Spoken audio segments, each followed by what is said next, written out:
was loud.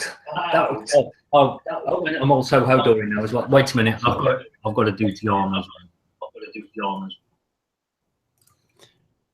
Hey, David. I couldn't get Hey, here we are. Here we are. Only 2 minutes late. Hello. We're doing all right. Food. Don't worry, I'm just going to duck down below the line of the camera around him. So, Rick, as you've got a camera that's working, what episode is it? And just say hi to all the folks at home. I think, yeah, welcome to the Ideal Home Show. This is episode 78. Fuck. 78 shows, bloody hell. Yeah, and we're missing an Omi tonight, but we've got a Bromy coming on a bit later. Yeah, Richard, he's off. He's off getting a manicure, I think, and we've got Flitzy filling in for him. The lovely Flitzy. Hey, Flitzy will be a little bit late, but he'll be here in about half an hour. Yeah, you'll get excited for Flitz. He'll just turn up. It's got. I think actually, I'm just checking now, but I think now we've overtaken, haven't we? I was just trying to work out how many episodes it will be until we catch halfway up with Plumes. So they're at the moment they're on 668 episodes. Oh, God. That's So first over 3 years, isn't it? Yeah.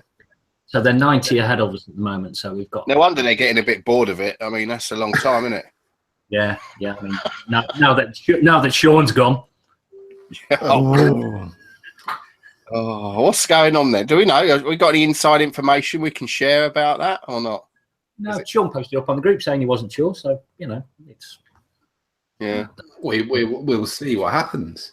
Yeah. Are we going to do some hand checks? Go on then. Go on, John.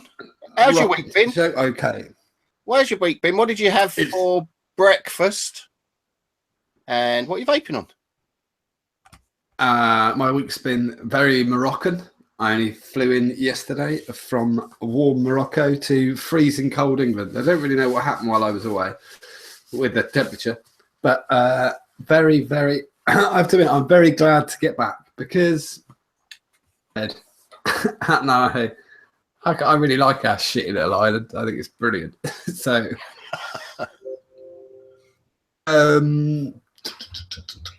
Marrakesh Airport is the worst airport on planet Earth.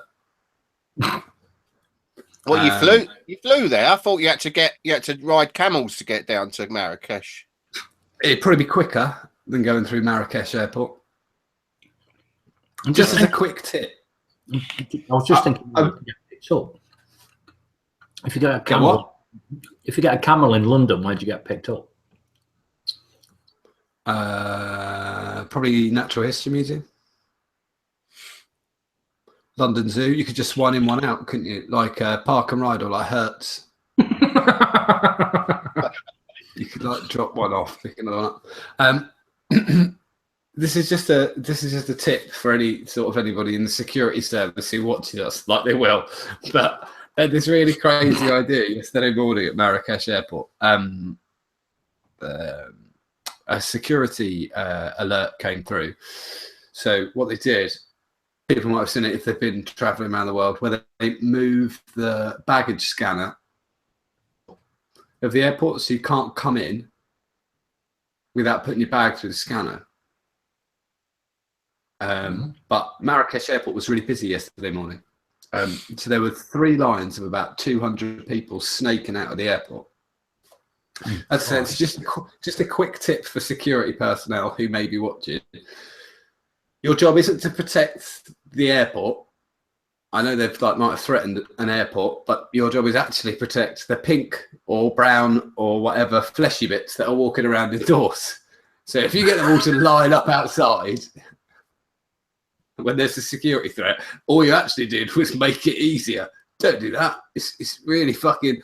You really feel exposed when you're all standing outside thinking, "Yeah, this isn't a fucking good idea, is it?"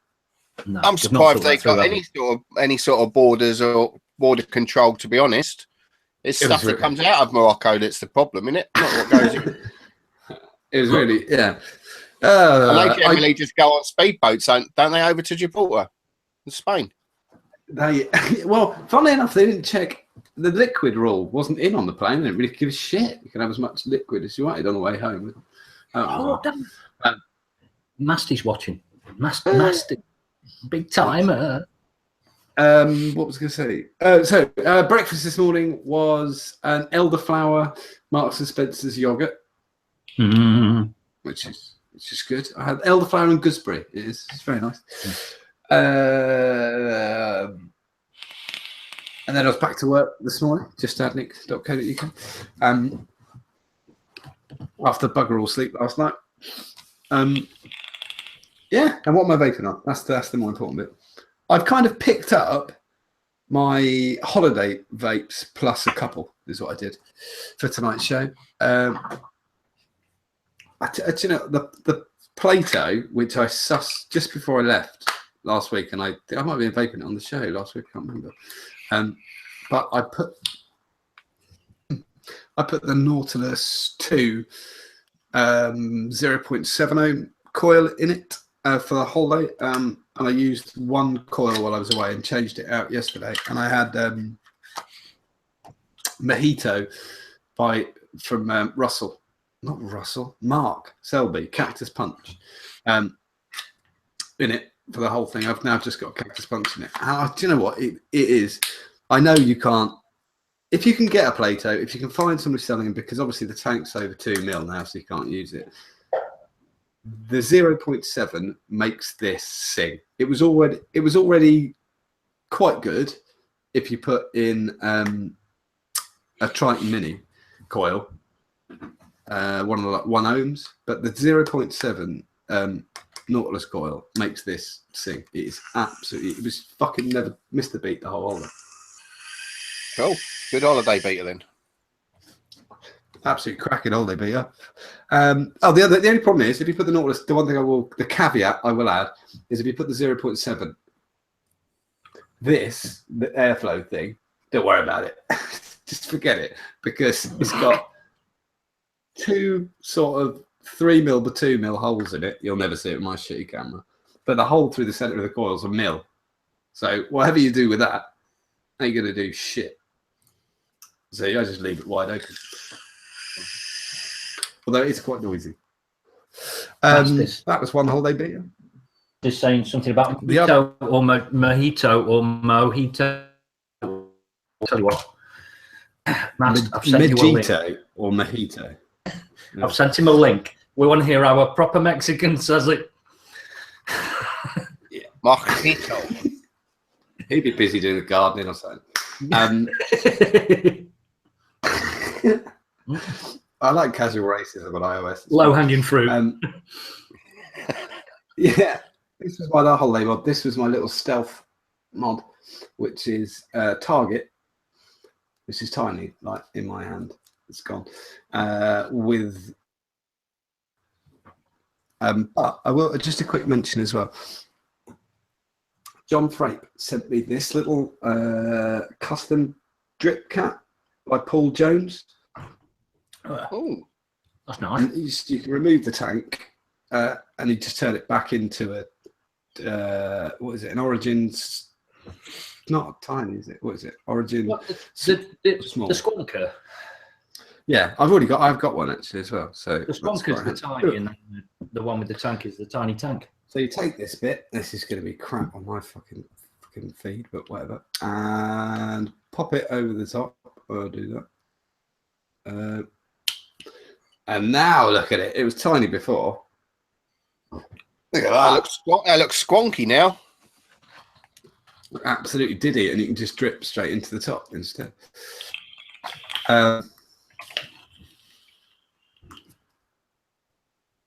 Mouth to lung dual. It's a dual top flow cap by Paul Jones. Thank you very much, Frank. That's it's a surprise, and I got it on Thursday or Friday last week. Friday, cracking. I took my billet box with me because fuck it. These people who leave stuff at home on the shelf to collect dust and they only take it out. I've seen Dean put a question up on SV last week as well. There does seem to be a question for people who don't own billet boxes or have never had a go on a billet box as to why people go and buy them. Because they like them. The answer is you could bash a nail in with this. Honestly, you really could. I am a clumsy bastard, and I will admit dropping this a few times. Yeah. They're as hard as fucking nails. And the other thing is that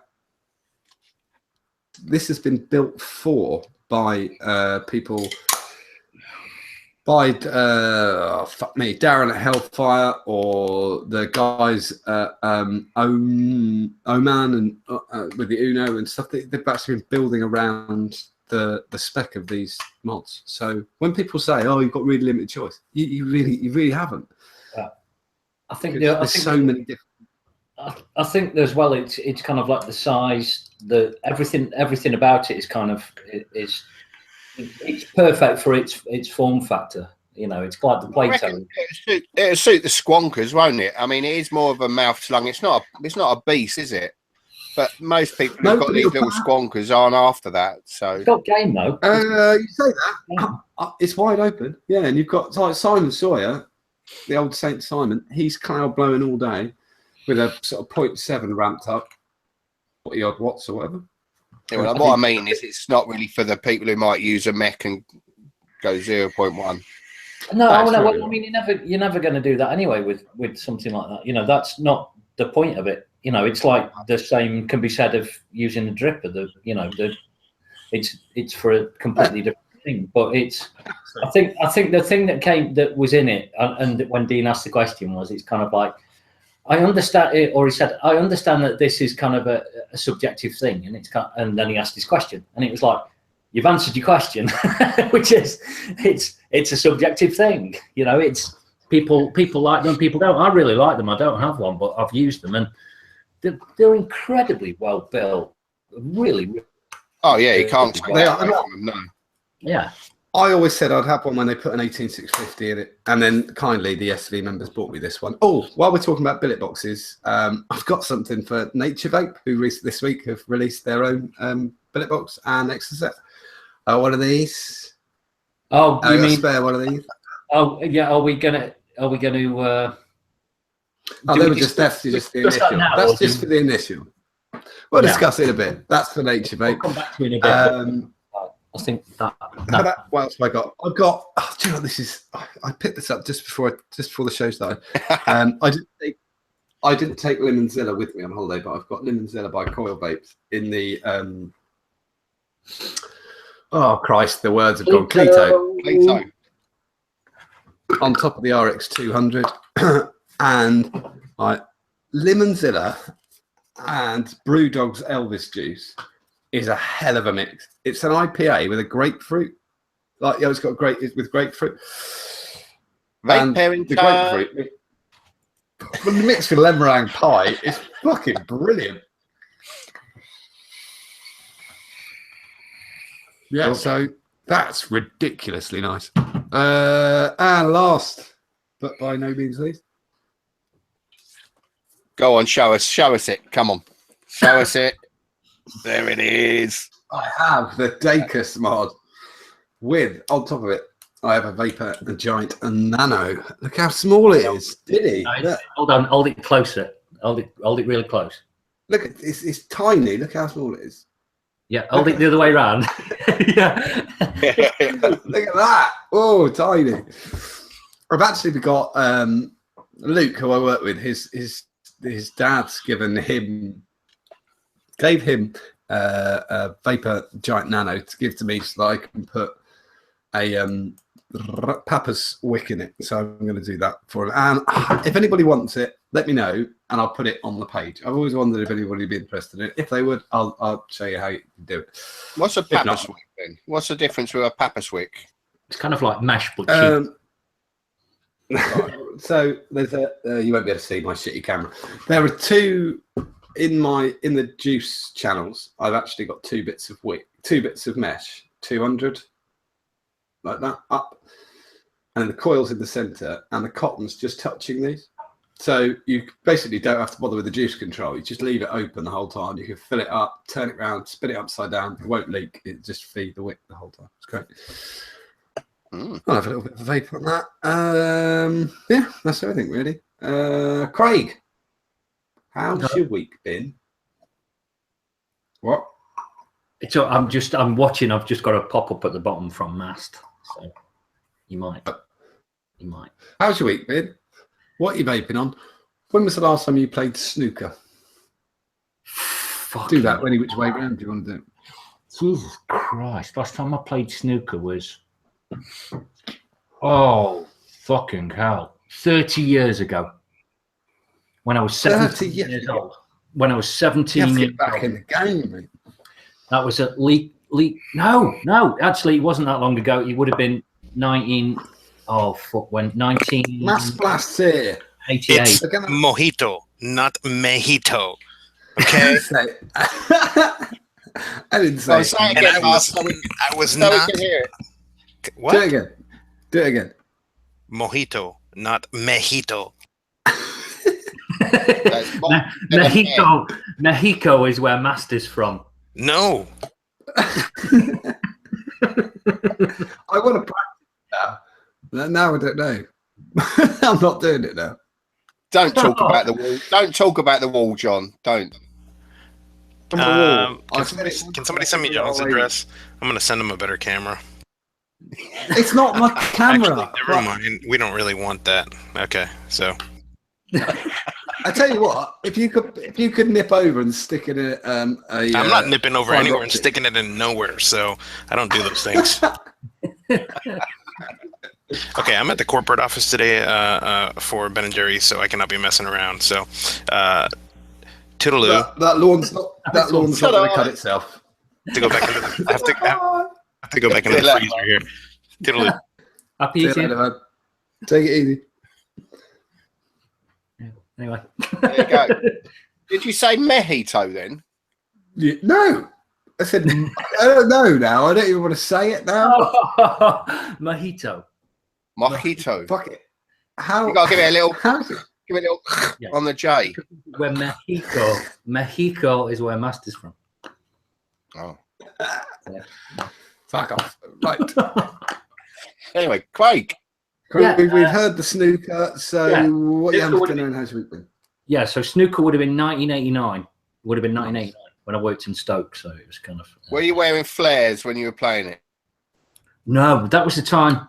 That was the time of when it was all like kickers. Yeah, I had a pair of kickers. Yeah. Yeah, well, they would have been in around about that time, and then we were going clubbing at the time, so it would have been Shelley's,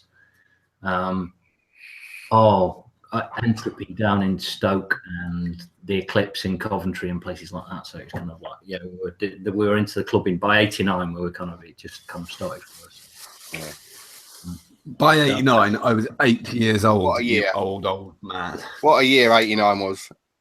I don't remember much of it, but yeah. I don't remember much of it either. But for another reason entirely. But we won't go into that. Me either for another reason entirely. Yeah. I was 8. Young. And then what have I been vaping on? I'm on the Goon with the signature tips on top on the Hexone, and in that I've got Lemonzilla in that. It's really good. I'm enjoying that. What else have I been? I've been using my elementals all week. My hydrogen. Been on them, but most of the time when I've been at home, actually, I've been using the dog mods with the Alpine, the synthetic lab Alpine, with the most uncomfortable drip tip ever made on a and you can't. It's kind of custom made for the fucking thing, and it's awful. It's custom made to be uncomfortable. Yeah, it's hot. It's got that bit. You see the top of it. It's just fucking stupid. Silly lip. Yeah. Yeah, and that lip, and it's like, why the fucking hell did you do that? Why not? You know, you get that. Now that is a proper tank where you kind of got it all smoothed out. You know, so it's perfect. Because it's nice and smooth and rounded. It's like, why didn't they just do that if they needed to fill a gap? So I've been on that, and I've been actually, I've really, really, really been enjoying. I've not been vaping an awful lot of juice lately, actually. I've got the butt plug or the Tyrant. It's the colourful Tyrant, which is it's kind of like he's calming down. The colour is a little bit on it. The psychedelic. Yeah, it's a little bit. Yeah, it is. But it's like what the vapor is fucking brilliant. It's really nice. I've got that on the SVB from Mr. Moxon. Craig, Golden Vapes just said you might need a custom comfortable tip for that, Craig. Comfortable tip for what? Oh, did they do them for them? No, for the Butt Invader 900. Oh, for that. Why? That's you know exactly what that. I know what that is. It's a cherry vapes. Well, it's not. It's by the same company, isn't it? Who make cherry vapes. It's the nicest drip tips ever made. They're lovely. You know why I don't buy them, because I knock the end off all the time. Yeah. So I died. Well, you knock the end off quite often, John. Yeah, yeah, quite often. Man. Well, I knocked it off. And in that, I've been on Alice, which is that like apple pie coconutty type thing, which is really, really nice from Lane Cove. So I've been really enjoying that lately. So, yeah, that's really good. Yeah, so and that's been it really. I haven't done a lot. I've been running around a lot. I went out for an Indian last night and overate. So I kind of like got back home and was nearly ill from eating too much food. And then you can't get. Isn't that? I quite like that. Don't you like that comfortable feeling of? No, this is gone beyond. This is gone beyond comfortable. Yeah, he went to the point where he's kind of like that last sip of Cobra that you had, kind of added to the bubbles, and it was kind of. It's like one of those. You've kind of filled up with foam at that point. It's like when you go out and drink really cheap lager. Listen now. I went home early on my own 30th birthday because we went out for a curry, and then we had some lager, and I just can't drink lager, and I got a bit too overgassed, and I just went home. I went home about 10:30. I just went, I've had enough, fellas. I went home. Horrible, and being sick on it is one of the worst things ever because you kind of like you're ill, and all it is like it's like bubble bath. It's just like this foam just kind of went everywhere. Remember that? I know this sounds like a really old man thing now, but when we were at Expo last year, we went to a restaurant, the Omi's, and a few choice others, and the food was fucking fantastic. I still think about it now. That's how old I am. I go, oh, that's good. That's really good. I still think about what Craig had. It's fucking curry spaghetti for the world. Yeah, he did. Curry spaghetti. That was awesome. If we're doing it again, I'm going to have a word with him though about making it a little bit milder because I just enjoyed it, and I hugged a small person, so I just like it was like Christmas. Quick tip: take juice with you. Take bottles of juice, and then find a member of staff at Vapes, and then trade it for poppadoms. Winner. It does work. So yeah, so that's really what I've been up to. So and week's been all right. Just been busy and just had a lot on, so it's kind of running around a lot. So yeah, I've only got one to pick. So I was second, and I've only got one to pick. Rick, how's your week been? What you vaping on? And do you know the lyrics to "Ooh Baby, Do You Know What That's Worth? Heaven Is a Place on Earth" by Belinda Carlisle? In that order, okay. What has my week been? Busy week, very busy. Yeah, week. I'm not surprised. Yeah, insanely busy here. So I'm really big. I can only really apologise to people if their orders haven't come yet. We're working so hard trying to get through them all. We will get there. Leave them alone as well. It's ridiculous. It's been quite good. I put a post on my page to apologise and explain why, and everyone's been really supportive except one person. He got his. Don't worry about it. Now, me and John can call him a dick. You can't, but we can. Yeah, exactly. That's really fun. It's just been really busy. Getting these squonky parts out, but we're working day and night and killing ourselves getting it done. And yeah, it's been good though. Really good support. Great support from the community. Love it, man. Yeah, and very appreciative and humbled by it. So yeah, good week at work. And Rich. Well, yeah, I'm loaded. Look.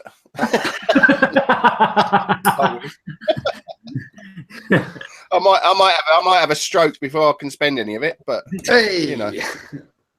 Annie will spend it. He'll have a stroke, then spend the money. Look at that. Just Yeah, what am I vaping on? Right.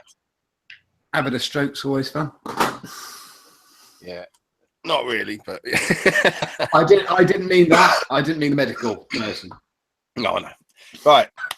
What am I vaping on this week? I am vaping. I'm doing this Wise Guys. It's my turn to talk about Wise Guys. I've got the Don, and I've been getting through that. Look, half of it gone. Really nice. The Don. The Dong. The Dong. Yeah, the Dong by Wise Guys.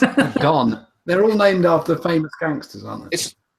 Well, the Don isn't a famous gangster, is he? But Don. He's the boss man. Just Don. Yeah. Donald. Yeah, Donald by Wise. Donald. It's really nice. Strawberry sort of pastry back note. Really enjoying that, and I'm vaping that. What am I vaping? I'm vaping that and my Squonker. My Chris Scott Squonker with a Goon 24 on top. Oh, nice. What else? Yes, still on Horny Mango. It works for me. Good man. On the Cleto. On my PWM Big Owls mods board. And that's just great, you know.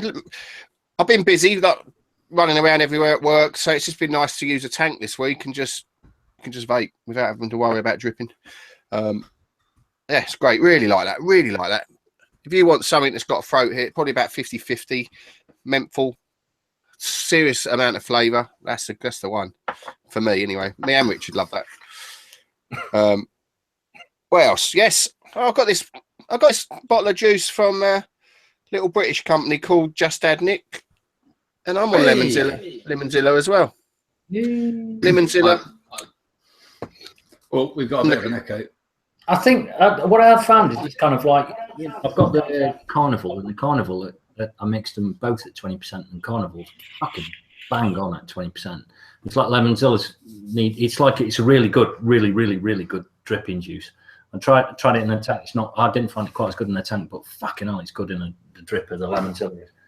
Yeah, I think it needs a bit of power to it. I don't think it's really suited for a tank.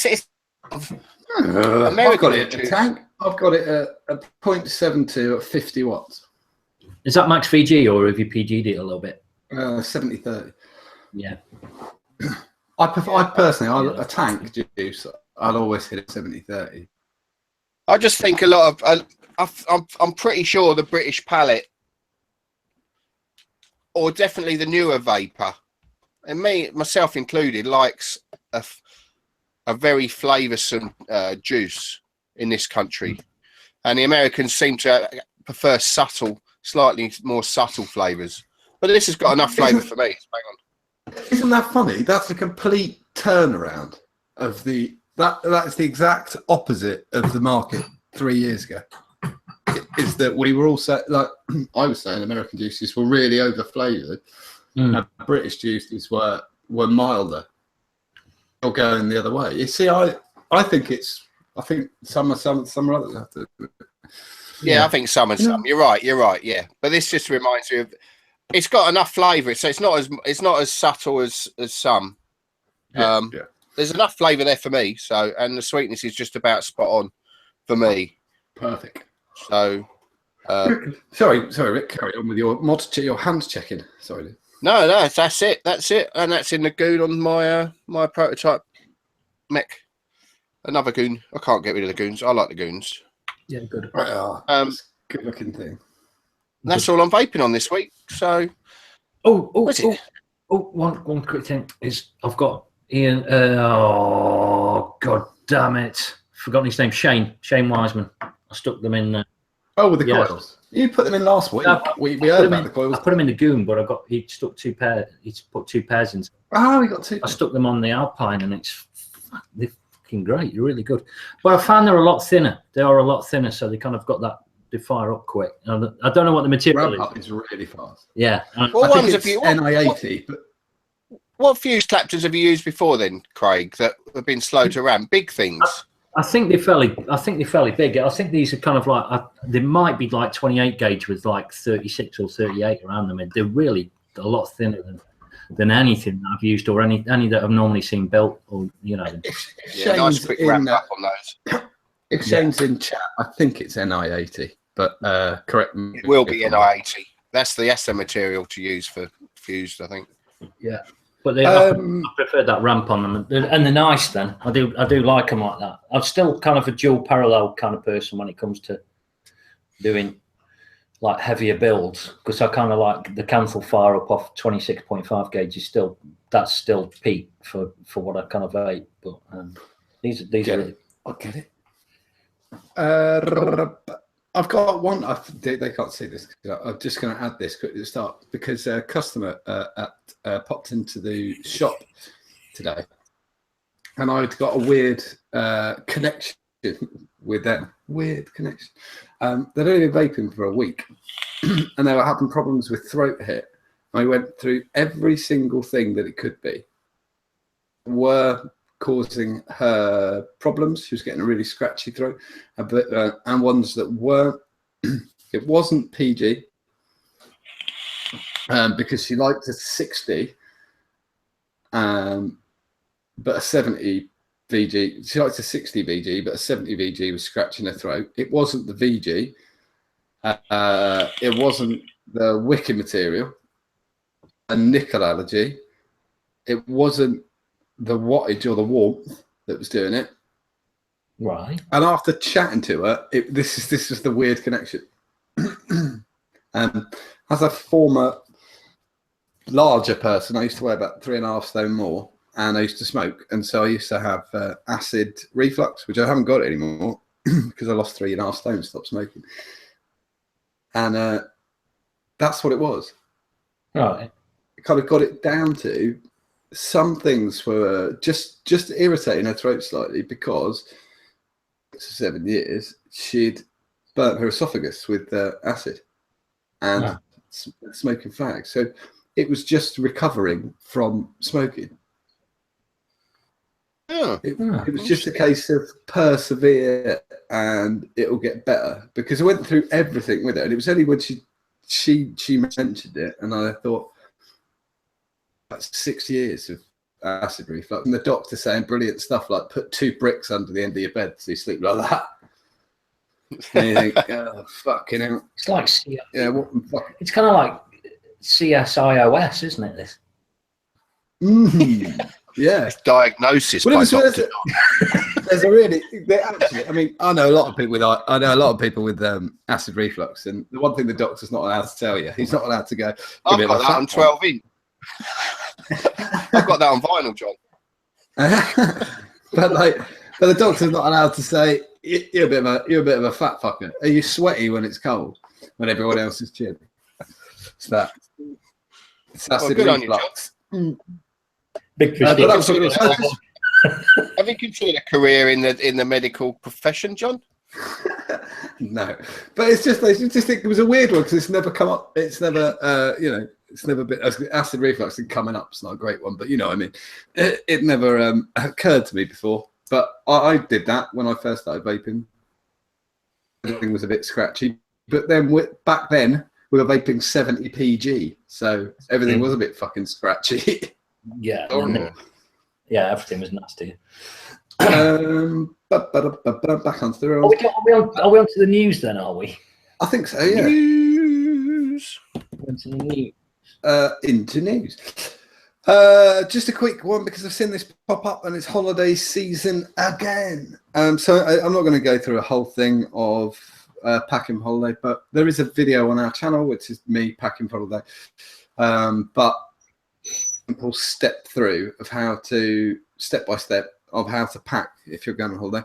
But I'll just do a quick overview. If you're going short haul, obviously you want bottles under 100 ml, stick them in the plastic bag. You've got no hold luggage, so it don't really make it. You can't put any batteries in the hold, however you're flying. Make sure if you've got mods with liquid in them. What I do also in the plastic bag is take your tank off if you've got a mod like this, and pop your tank in your little plastic bag. Oh, I also take the tank out of the billet box and chuck it in there. And what else would I take? And I actually threw the whole mod in because I've got liquid in this tank, so I just chucked the mod in with the sleeve off, and that was fine. If you're going on a long haul flight or a longer haul flight and you've got hold luggage, put the big liquids, mods and batteries I take on the plane with you, and again make sure everything's upside down. I mean that's the simple good one thing that I am amazed that people don't check. People write things like, I'm going to Mallorca next week. Anyone know if there's a problem with vaping? Google is your friend. Mm-hmm. Fuck what's on Facebook ain't going to help you. Just check, Google it. I think the other thing is as well is just don't take your most expensive mods. Just unless you don't. I took a billet box. Get a Morocco billet box. It's kind of like, unless you're willing to lose it to some shady fucking customs person, then don't take it. As simple as that, because it might be legal, but somebody might just have eyes on it and decide to wander off with it. So or they might just go, no, we're taking a lot for whatever reason, and then it proves to be very difficult. I was just going to flip through a couple of ones that I know. I don't know one that I can think of, like straight off the bat. Singapore. It's illegal to vape in Singapore. They'll take everything off you and throw it in a big bin. If you're going to Singapore, you're going to have to work out what you're going to do because that ain't going to work. Just you could always they'll sell your stuff out there. I'd imagine you'd still be able to buy it probably. You could go with the Damon method, which is called a 20-pack of fags. We're still rolling on that one, are we? You're on. We don't forget, Damon. We don't forget. I'm waiting until he posts up a thing saying, "Yeah, I've been vaping now for 4 years." It's like, no, you haven't. Yeah, one. You lied. You were smoking 9 months ago. Yeah. How about those? And not even that. When he was actually smoking over there, it was even the smoking didn't really bother me. It was the fact he was even smoking shitty fags. It was like, oh, you're going to smoke, do it properly. You fuck smokes L&M or something. Ugh. I know. No, we're only joking, Dave. We're having a bit of fun, mate. Only joking. These are for him for next year. So when we see him at Vape Fest, we got him. We should tell people what the story, how we got Damon at Vape Fest last year, shouldn't we? Damon, the grumpy vapor, he went to Thailand last year on holiday, and he didn't want to lose any of his mods. So when he got there, he smoked cigarettes. So at Vape Fest last year, we set him up with a camera, and we said, "We've got a gift for you." We all kind of put into it. We chipped in, and we filmed it, and we gave him his gift, and it was a 20-pack of Marlboro Lights. Very funny. He didn't find it as funny as us. Oh, he found it funny. I think he found it funny. The bit that he found funny was me sitting in the field going, "Yeah, it's already busier than collective."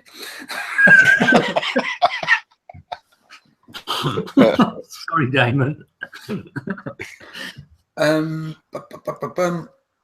Derailment vapes coming into just Nick from Zach in the US. It's in the country. That I can tell you. I think it's in Coventry at the moment, being inspected by inspectors. Inspected by inspectors. Yeah, my boss said to me today. Simon's watching, but Simon said to me today, "Oh, we're probably going to have to release Derailment next Tuesday, and I wonder if people are going to be a bit angry because we put coil vapes on today, and then they'll say, oh, why couldn't you have it at once?" There's a really easy answer to that. We didn't have them. So what the fuck, that's just life. I get it. There's going to be 2 lots of postage, but that's the most honest way to do it, is that we got the coil vapes this morning. I think Dean's in chat. I think they actually came from Virginia. I don't know. It was West Virginia, but take me home. But anyway, they came in this morning, and these are coming from elsewhere with a different carrier, and they're in Coventry, and they'll be here hopefully maybe tomorrow. We've got a bottle it'll maybe on Monday, but we'll have coil. And let me just reiterate, because I did post on Just Add Nick, that it's a special edition. It's a one-off. There will be no more Derailment. So get it if you want it.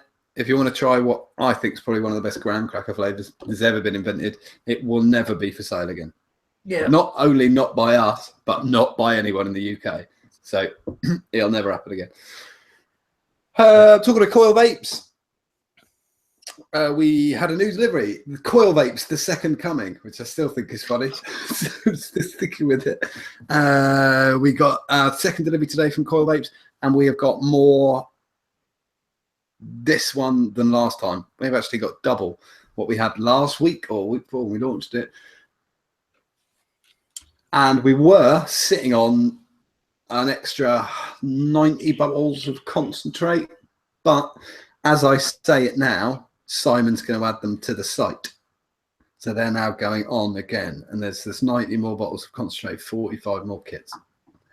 So if you're watching now, he asked me to do it this way so that people who are watching our show get an extra thing. Because anybody who's been checking the site who doesn't watch the show will have seen that it said out of stock about an hour and a half ago. But it's about to jump up again to 90. So go and get it. That was a little extra added bonus for you lot. Oh, yeah. I'm gonna be as nice as possible. I've been really thinking this one through, but I'm gonna do it without it being odd. Fuck that. I was watching Vape Talk UK as was my wont yesterday, and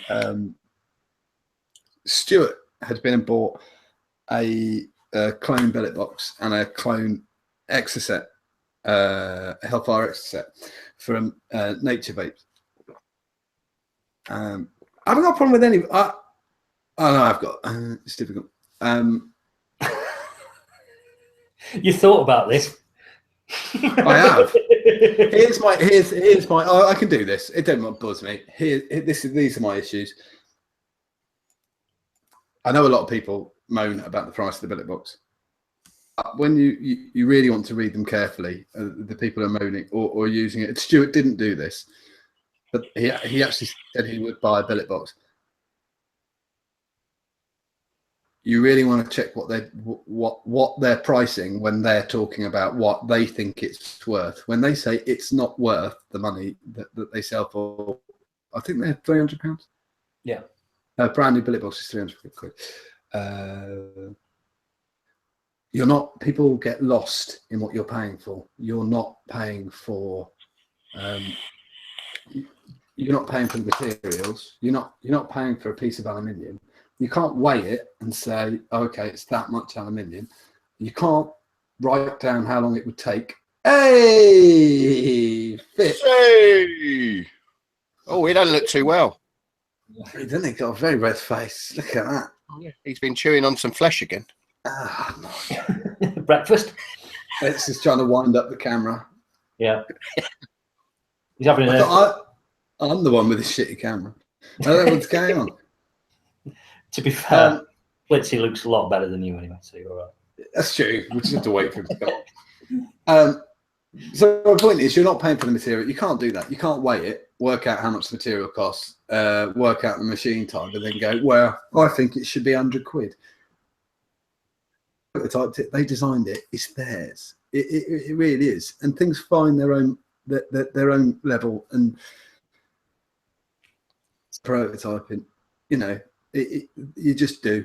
Someone's got to pay for the hours of designing these things, and I think that's the thing. You've got all of the stuff. You've got to pay people's wages. You've got to keep the electricity on. You've got to pay for all the machinery, which, you know, for the standard of machinery that you're using to make something like that, it'll probably be $250,000 to $500,000 dollars for the machine. Just one machine sitting there and doing those, and they want to make more of them, obviously. So, you know, it expands up from that. If you watch Steve Kennedy Vapors, he puts a load of videos up on Instagram of their machines, and I'd seen one of his earlier videos about a week or so ago, and I thought I'll just type in the names of the machines and see what they are, because they're really impressive. You know, the 5-axis machines, And the one that he was just doing top caps on was something, I think it was about $350,000 for the machine just to make the top caps.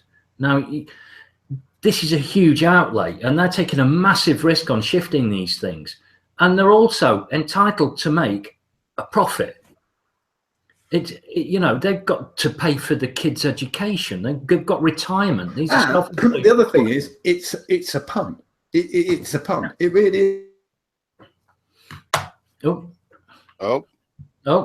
John's frozen. I think that what maybe people don't see as well is it's not as mass produced as, you know. There's not a big shop in China with a load of tooling that is banging these things out and not checking them, and you know, there's this. It takes time and effort to make these things, and if you're not banging out tens of thousands, hundreds of thousands of them, you got to make something on these things. The price goes up the fewer you make. The price goes up the fewer you make. You know, I don't think Dave will mind me saying too much, but he probably made, on every single stick helix, I think he probably made 20, 25, maybe 50 quid tops. And then if a board goes wrong, that's wiped his profit off of, you know, two months. You know, so it's nothing. You know, a lot of these people are kind of working on next to nothing. Oh, Flitz is sending me a message. So we've got Flitzy there, and we've got John, who's frozen in this kind of face at the moment, going, yeah, I like the John one. Let's look at John. He looks, he's gone now. I can't share him. Oh, can he not? No. So, right. It's me and you, says, me and you, Craig. Yeah, Flitzy says Google being a twat, trying to reconnect. John's not typed anything yet, so it's kind of like, whenever you like, Flitzy, don't worry, mate. Just pop in whenever. Right, here's my view on it, which is, I don't care what people buy and what people use. They're entitled to do that. You know, I know certain people that have got clones, and, you know, in the past I've got them, and I'll have some that are lying around in a box somewhere, and they'll be sitting there. I'm not going to judge anybody for doing that. What I don't do is I won't, or I'll try not to promote them, other than me just saying that, which is the irony of that particular statement. But I don't care what people do. That's their business. What they spend their money on is entirely their business. What I don't like is when it comes to trying to justify it. And I did that in Vape Life, that magazine, the other magazine that came out not long ago. I did an article where it was like authentics versus clones, and I wrote an article from the point of view of the authentic, because I'd heard so many people kind of, you know, the usual suspects going on about clone, and it's like, I don't care what you use, but don't try and justify it. Don't ever try and justify it. You can do what you like with your money. That's entirely up to you. And if anybody turned around to me and said, I want to tell you how to spend your money, if I did that to you, Rick, you'd tell me to go and fuck off, and you're a mate. You know, it's up to you, isn't it? It's your choice what you spend it on. It's just exactly. But personally, from your point of view and mine. Yeah. You know. Oh, John says he can't get back in, so we're doing well. Keep on trying. I make things now. I used to vape. I had clone stuff early times, but I'm in the industry now, and I've got enough vape gear to. I don't need to have the next big thing, and not if I can't afford it. You know, it's an extra, and I just like to support the designers. Now I design things myself, but no, I have no problem with people who use clone stuff. But I got back. Get the real thing, you know. Yeah, and that's important to them, you know. But I think we also have a little bit. We do have a little bit of a duty doing this. I think that we. So I think the innovators need to be. I think people who innovate and bring the industry on should be recognised. It's generally not. It's generally not the hobbyists that buy the clone stuff, isn't it? I mean, it's people that don't really even give it any thought. Most people don't give it any thought. Buying clone gear. But yeah, I don't think they give it any thought. Can you just say? But I think. Can you hear me? Yeah. Yeah. Cool. Just checking. I just lost. Sorry. Yeah. So I mean, it's kind of. I don't mind them doing that. That's entirely that. But when it's kind of, you know, and God, I don't know if I'm going to regret this or not. It's probably not going to matter because you're never going to see this anyway, which is when Phil Posado bought the 10 clone velocity decks, you know, and the justification was I'm doing this because I'm damaging them. And it's like, but if you'd have given Dino and Cisco a shout, they would have dropped everything they were doing at that moment in time and said, there you go, thanks for... They probably got a bucket load of reject ones they would have just given to him, I'd imagine. And the only thing they're that pretty tight on their collie, aren't they? Yeah, and if you're going to test these things to destruction, the thing that you're going to end up destroying is going to be things like insulators and other things like that. And they're going to have loads of spares of those kind of things. So they'd help out. So I don't think justifying it, I don't think you can get away with justifying. Those arguments have been, we've walked down those roads many times, which is why places like SV don't allow them at all. And I think it's something that we kind of loop down on now. And we're getting to the point where it doesn't get mentioned. And I'm really quite happy with the way the group kind of deals with it as well, because it can be very easy for the pitchforks to suddenly come out and everybody just kind of go, fuck clones, fuck clones, fuck clones, fuck clones, you're an idiot. And it's like, stop it. They can do whatever they like. Just explain to them, don't try and justify it, but it's their fucking money.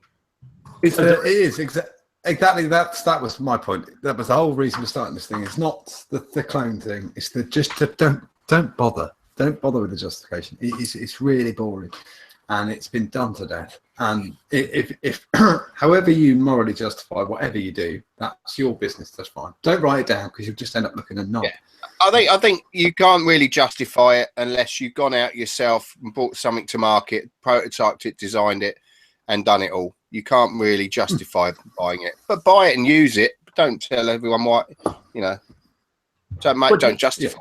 Yeah. But I mean, Dino and Cisco will get everything they can get their hands on just to check everything that's kind of, for their R&D and making something better out of this whole thing. But they bought every single velocity clone they could get their hands on, didn't they? Because there were lots of manufacturers of it. I think a lot of them do. I think a lot of them do just to go, what are the faults? What are the differences? What are the other things? And it's kind of like, and I've done that in the past with a few things where I've had authentics and I've had clones of things in order to be able to do comparisons. So I've had people who'll give me a shout saying, can you tell me if this is authentic? And you can do things like checking the milling on the deck alone is what, on the NARDA. When I was an SV admin, I could do like brain catalogue of clones. Like I could do it every which way. People would send me pictures, every other day, every 3 days and stuff. And people would sort you out. Chris Dunford was wicked for sending me pictures. This is it, that's it. Look at the print there. This is that. Or they don't make it in that. They don't make it in that color, which is such a normal one. When I've seen a lot of white velocities and go, they didn't make it. Yeah, when the black velocities came out as well. The hexome, the other one. I mean, when they do the hexome, and it's like, because you sent me the message about that, there are 6 things that you can see just on something as simple as a hexome. There are 6 things you can see straight away that tell you whether it's a clone or not immediately. There were those fast tech ones, weren't there? There are some China hexomes that came out that didn't even use the OKL board. Yeah, broke left, right, and centre. Broke all the time. This line here on the authentic, you'll see it's actually got like a bend in it, and none of the clones have got that bend in it. None of them have got it. They're all done absolutely perfectly. And that's the problem, is they actually did it too well. So it meant that you could tell what the clone was on the hexome, but there's tons of things like the magnet. One quick laugh, I will say, which is, if you paid £100, with something like that billet box, the clone, is over £100. Oh no, I think it's £100 from 82H. You've been done. You just have, because without prototyping, without all the really complicated bits, it's not worth that. So you got it done. Anyway. But I think the other bit, just quickly, is shops actually selling them as well, and I think it's kind of. I think shops are getting to the. I think that day's done now. I think day's done. Yeah. A lot of them have gone now. There's not many people, even bricks and mortar, don't bother. Especially because it used to be clone mechs back in the day, but they don't even bother now. Because you can get an authentic, decent mod for fuck all. Yeah. You just can. 30 quid will get you a decent mod with a decent board in it. Yeah, 50 quid. You can get in a good squonker and you're done. That's it. So, Flitz is having trouble still, is he? I think so. Tell him to use a different browser. Next one, we're going to go with. I saw a tank today. I was quite impressed with it at The vaping emporium in Ipswich, Felixstowe and Colchester, but it was only in Felixstowe. They've got more. Here it is. This is the Cumulus Mini by Blokes. It's on the box. I can't remember. Who's my fucking line? There's a picture of the box there. My lovely tiny hands. So I'm talking to Flitzy on. I'll be back. Diamond Mist. Diamond Mist, the Cumulus Clearomizer. I sort of say it's just interesting, really. It just come in, and they had them at Vape Jam. It takes. It's got the same thread in it as the Atlantis coil. They've got their own coil in there at the moment, but Atlantis coils fit. Like big airflow, TPD compliance, 2 mil. Flick through the pictures a bit. This is the black one. I think they do a silver one as well. That's the black one. You get a spare tank in there. There's some bits. What's the coil it uses again? Atlantis coil. So you can just put just put any of those ones with the same threading. Is it the same as the Super Tank Mini? Yeah. And there it is. This. How much is it? 20 quid. RRP is like 20 quid. That's the coil. That's the coil it comes with. The Atlantis coil in it. If you go forward one more, it's basically this is a top fill tank. But yeah, I think I did one more picture. Sorry. No, did I miss one out? Oh, okay. Anyway, the top unscrews. We've all seen it. There you go. Yeah, that was it. We do a picture we hadn't seen. Back one. Yeah, that one. No. And again. There, that one. Yay! Yeah, top fill. You just take the tank off like that. Yeah. Top fill, pop a new coil in it. Yeah. But I just thought it was quite interesting. 22 mil, 2 mil TPD compliantness and 20 quid. You see, we covered the whole gamut of. Come on, Blitzy. Come on, Blitzy. Yay! Let's see. He's here. Am I muted? I'm not muted. No, you're right. live and good looking as ever. Oh, This is my brother from another mother. that's right.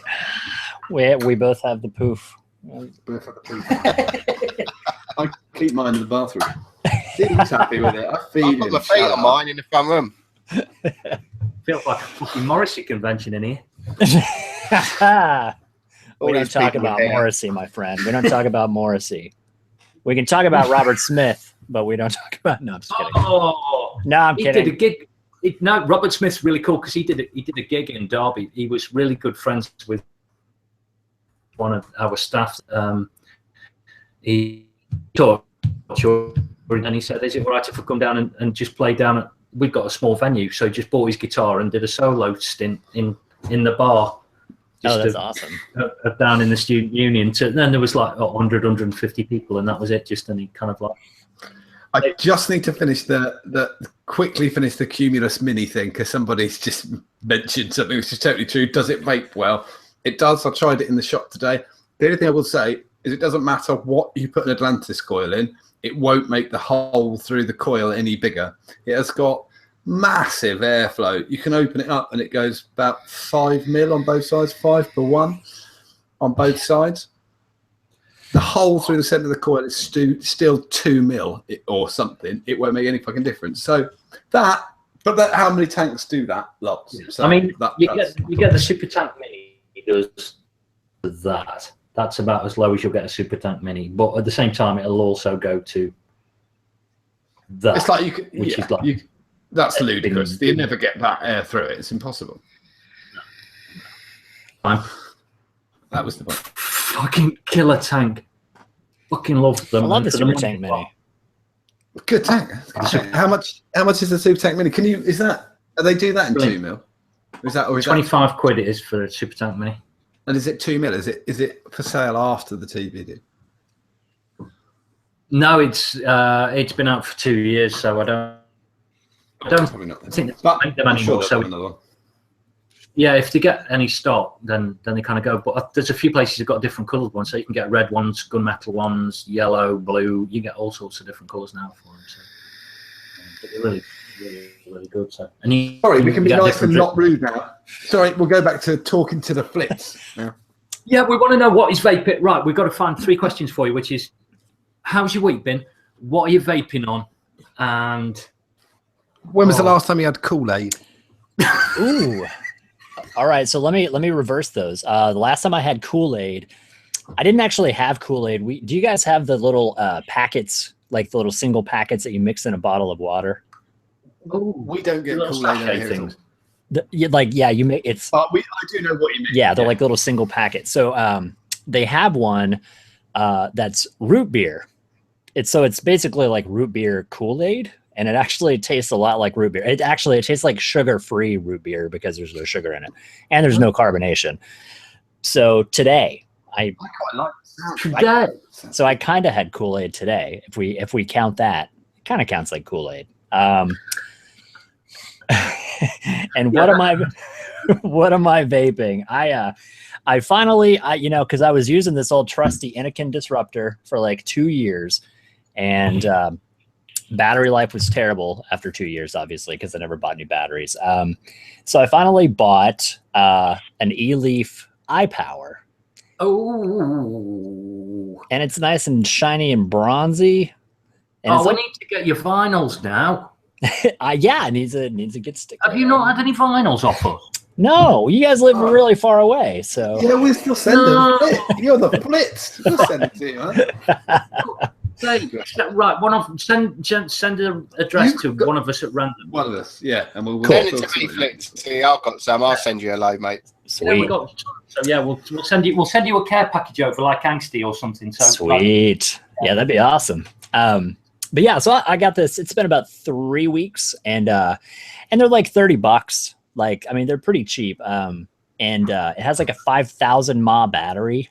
So, and USB charging. Like I did intentionally avoid getting an actual separate battery operated device. Like I like to have just a carry around device that I don't have to worry about batteries. So just my standard everyday use thing. And it's like 80 watts. Like it's great for $30. Mad in it. And it's really accurate as well, isn't it? It's good rate. Yeah, like it's solid. Like it hasn't given me any problems. And I picked up the old original Cleto, not the 120, not the EXO, whatever, just the old original Cleto. Got it. And it works good. Like it's not leaking. Because I've been a big fan of and we'll talk about the Super Tank Mini, because it doesn't fucking leak and it's great. But so I got the Cleto and it's doing well. And at the same time, I did also pick up the Pebble, the little bitty Pebble, the little Cool Fire Pebble. These are tiny, like, because I watched Vic's video on this, and you don't really understand, or yeah, like you don't really understand how tiny these things are. But it doesn't help because he's got one beagle hand, doesn't he? So it's just itty bitty, like there's 18650 batteries. Like it's tiny, and but it's like 60 watts or something, 50 or 60. But it's like a 1300 mAh battery. So battery life is not great, but it's cool just to carry around. Like, I mean, it's, I have a 10-minute drive to work, and so I don't like carrying big bulky stuff just to vape for 10 minutes. So it's kind of, and the same thing. It was like $30. Like they're super cheap. So those are my 2 new devices that I've been using. And that's pretty much it. And my week's been good. I finally, so I had surgery a little over a month ago, and my super glue finally came off my last stitch. So that was that is good. I was going to ask, what have you had done? But you never know. At our age, it can be quite personal. No. I was gonna rejoice in the fact that if we had it, it was free. How much did it cost you? Oh, God, yeah. I don't give a shit what it was. True. How much did it cost? Yeah, it was. So I had my gallbladder taken out, and I was telling people it was a purse, because you're the kind of guy who would. I asked. I did ask, and they said no. It was like a resounding no, you can't. No, you don't get to keep it. There's no video of it. There's no pictures. And I'm like, dude, it's mine. In a jar for your back shelf. That's what you want, because I have a curio cabinet. God. And so, like I have I doubt they make these. And again, this is cultural things. Like it makes me wonder if they've had these over there in the past, but this is probably from 30 years ago. I have a bat, like an actual bat encased in like a gel inside of a glass ball, like a pet, like a preserved bat inside a big glass crystal ball. You would be arrested for that instantly. Right. Yeah, and it was like, I mean, this is 30, 40 years ago, I'm sure that it came around. But so I think they've been protected in the UK for about 50 years. You would be in some serious shit if you put one into a hair gel in a ball. You'd be fucking dead. And I was wondering about that. You guys were talking like a week or so ago, something about animals, I think. Somebody, I don't remember, but then it was making me think about like if you guys have bats, because because you guys don't really have a lot of large predators, and bats over here. And I know you have I know you have birds and such, but like you don't really. We have, but they're very small though. We have like a bat body in the UK. Yeah. Would be about. Okay. The wingspan is about a hand. Fruit bats that fly around. There's little fruit bats around. They're not fruit bats. Fruit bats look like chihuahuas. Fruit bats are fucking massive. Yeah, if one of those flies into if one of a British bat flies into you, it's kind of like it doesn't hurt. It just kind of like it'll just ding off you. That's what it'll do. I had one in my desk drawer at work for a day once because it was, if you find one awake in the day, if you sit it down with a cotton wool ball covered in sugar water and then let it out at night, it's out of it. A pipistrelle, there you go. Somebody's just remembered, because he's from Norfolk and I'm from Suffolk and we're right next to each other. But we have pipistrelles around here, which are the small bats that I just said. And at night, if you stand outside on a summer's evening, you can see them all flying. Okay. But they're not water as well. If you've got any large bodies of water in the summer, they skim it. Yeah. They just skim across the surface of the lake at night, getting all of the insects. And so if you get kept really close to the bank, you'll see them coming right at you and disappearing. Right. Now, are they prone to carry rabies? Really? There's no rabies in the UK. No. The answer is no. Interesting. Okay. Yeah, because like that's one of the, like their I think they call them like vector carriers or something like that. Like they don't necessarily have it, but they're very prone to carry the virus. And but only if they. But we got a vapor. We've got vapors in this country that do that. I like it. Not. Bats in the UK couldn't carry it because they wouldn't have anywhere to get it from. They eat mosquitoes, basically. Right. That's their diet. Is what we call gnats or midges. They eat those. They would with blood in. They wouldn't touch. So they wouldn't be able to catch it from anything. So you guys don't have rabies, and wow. No, we've been rabies free for about 40 years. That's interesting. That's a fun fact. We just sent them all over to America, the animals. You're all fucking. When I'm looking on Reddit, sometimes I think there's a very British thing to do on Reddit. If somebody says, "This is me and my friend's tiger," and you click a button and there's somebody hugging a tiger, I think every British person who clicks that goes like this. This is what their mind does. Fucking kills you. And when they've got a chimpanzee, all you're doing is going, "I hope it fucking kills you." Lion, hope it kills you. Everything they've got that's too big for a person to own, we all just think, hope it kills you. Right. I really hope it fucking kills you. If you've got a pet and its natural primal instinct is generally something not favorable to humans, then that's not good. I think kind of like lions, tigers. I do think I think British keep them fed enough. You can keep animals fed. If you keep them fed, they won't eat you. Not a fucking lion, though. A lion's only a big cat. I mean, if you kept it fed and full up, it wouldn't eat you. Yeah, when he gets a little bit big- pissed off and goes, woo. It's kind of like he's taken out half your family. Magicians who got mauled by their Siberian tiger. Oh shit, I can't think of their names. You're not a Rambo. You're going to do that next to have a. No. There were two American Vegas. Somebody type it in chat because now we're not even talking about vaping. Now we're talking about crazy shit. This is cultural learning, people. This is cultural. But when I read it, went for him. I was like, yeah, fucking murder him. Good effort. Fucking. I felt sad when that Steve Irwin got eaten by a. No, he didn't get eaten by a crocodile, did he? He was jumping on crocodiles all day long, and then he got killed by a jellyfish, didn't he? Yeah. He got killed by a stingray. Siegfried Roy won it. Oh, stingray. A ray. Yeah.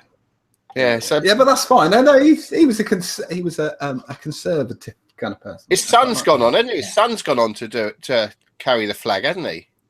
You seen that? Fried and Roy. Siegfried and Roy. That's it. We're there. I mean, you chat help me.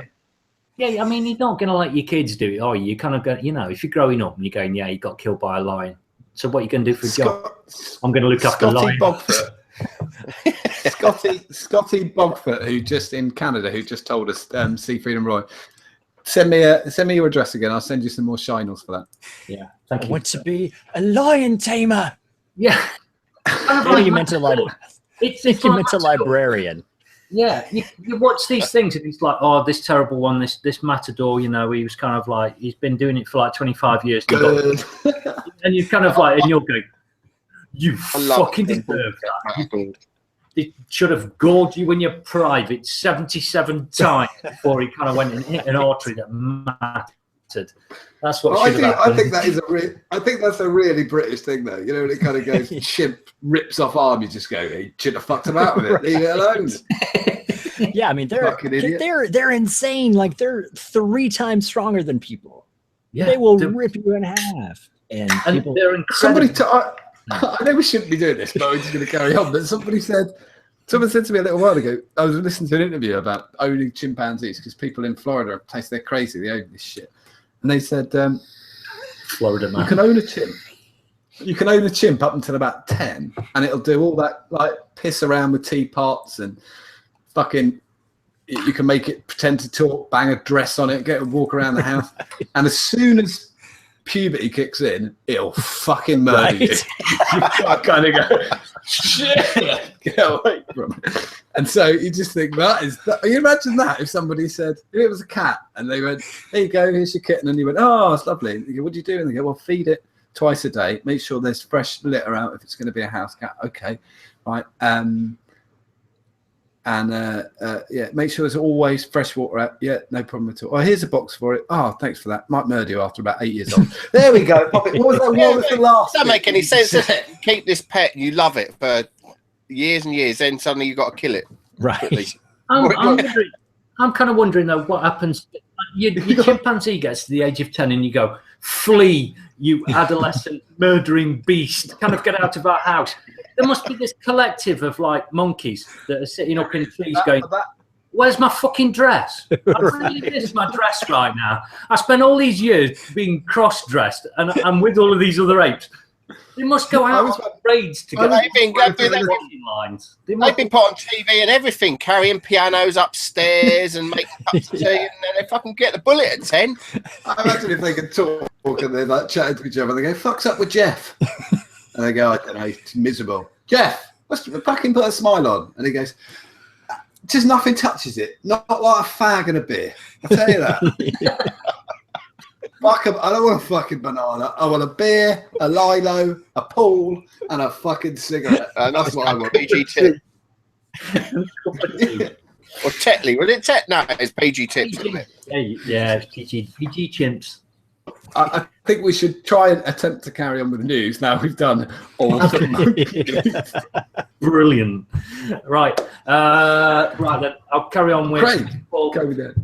First of all, I want to say huge congratulations to Todd on 5 years of reviewing. Well done, Todd. Well done, Mark. I do think Mark. I do think his balls dropped at some point during the videos because when he put his original video and he's like, hello, just bizarre. So yeah, but congratulations, Mark, and you've done really, really well. And the best of luck for the next 5 and the 5 after that and the 5 after that. Next up, this comes in from the Mr. Blythe, and this kind of interests me actually because I'm a bit of a fan of. I like the bog rats. But yeah, Chris. Oh, it's Chris Oates, isn't it? Who does the bog rat? Yeah. Rings a bell. Chris Oates has got a website. Paula Notes, I think. Yeah, he's got a site which is now does bog rats. So if anybody's after any, he's now got bog rat adapter. If anybody doesn't know what a bog rat adapter is, he's the sort of king of the reducer, really. He really is in the UK. Yeah, if you've got a device that you and a narrower atomizer, then go and get a bog rat adapter. Yeah, it's like that there on the top of there. That's which is that white bit that sits underneath the atty, so it makes it kind of come down to the rest of the. So yeah, so Chris has got a website that's doing all that lot, and thanks to the Blythe. I've got to send James his mod back as well. He sent me a squonker, but I'm not allowed to use it. I'm not allowed to use it. Why is that? Because I stand with Paula. It's say no to holes. Speaking of cats, I'm about to get attacked here. Oh, up to the age. Get rid of it. That's a tiger. Throw it out the window, for fuck's sake. Bet your face off. He'll have you. That cat weighs 16 pounds. I don't know how much that is in British, but it's 16 American pounds. No, a pound is. We do pounds still over here. We do pounds. Yeah, 16 pounds. That's good, that is. Next up, Go on. I've got to do it right. 1 billion live. We're back there again. Oh. They put this post up on their thing, which says, instead of fixing the corruption we highlighted in 1 billion lives, they choose to score bomb us to discredit the message. In 12 hours, they dropped from 9.7 to 9.1. Would you help us by leaving an honest review? Who's they? Yeah, that's the question. It's people who've actually gone and watched it. That's who's probably gone and reviewed it and given it a reasonable mark. If you stick it on stuff like Amazon and stuff, people who normal people are going to watch it. And I read a few of the reviews from normal people who don't know anything about vaping. And for anyone who's defending it and saying, "Oh, I'd like to hear the opinion of people who don't vape," the genuine people who don't vape is it's a load of old shit. Yeah, I think 9.1 is a pretty blooming good score for something that's got no relevance to 99% of people. Yeah, it's ridiculous. It's kind of it's.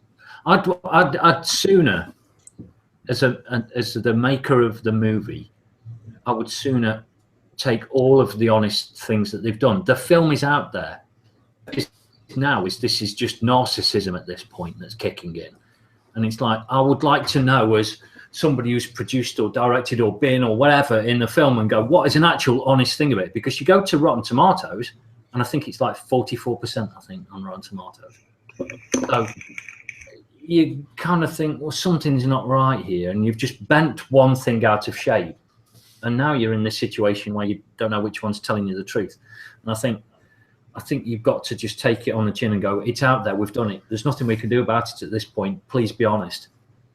Rather than going out there and saying, oh, can you help us back to 9.9 again and all. I mean, look at all the people who voted. Look, I mean, the percentages are the important thing here. There's a hell of a lot, 80 or 90%, 89% of people almost have given it a rating of 10 out of 10. Yeah. I mean, Apocalypse Now didn't get that. I mean, it's bollocks rating anyway. It shouldn't be 9.1. Yeah, the Empire. Unless only vapors are watching it. I mean, The Empire Fights Back didn't get that. Apocalypse Now didn't get that. Citizen Kane didn't get that. No, you're not telling me that that's as good as Citizen Kane. Just for fuck's sake. So yeah, that no end. So you just makes a mockery of it. And if the only people are liking it are vapors, we already know about it anyway. Yeah, we already know about it. Done. So why it's going through this fucking spasm at the end of its lifespan, I've got no idea. It's not even. It's long dead. We're now with a clairvoyant who's trying to talk to it. It was dead when it was released because it was out of date because the American stuff was already in. We're now sat with fucking Mystic Sally in her room and she's trying to chat to it. It's fucking dead. It was dead on release. Fucking. What's the tattoo? The tattoo, Flitzy. That's probably the. Go on. Have you never seen this one? No, I've seen this one. You got to see. I think I've seen a picture. This is my hubris tattoo. There you go. And because I had an old ex-girlfriend tell me that I'm a selfish, arrogant prick, and so I was like, I'm gonna get hubris tattooed on my chest. Then if I'm gonna be selfish and arrogant, I'm just gonna fucking own it. I love it. So I got hubris tattooed on my chest, and I was like, oh, it means what? Like, oh. Like, yep, it's what it is. Yeah.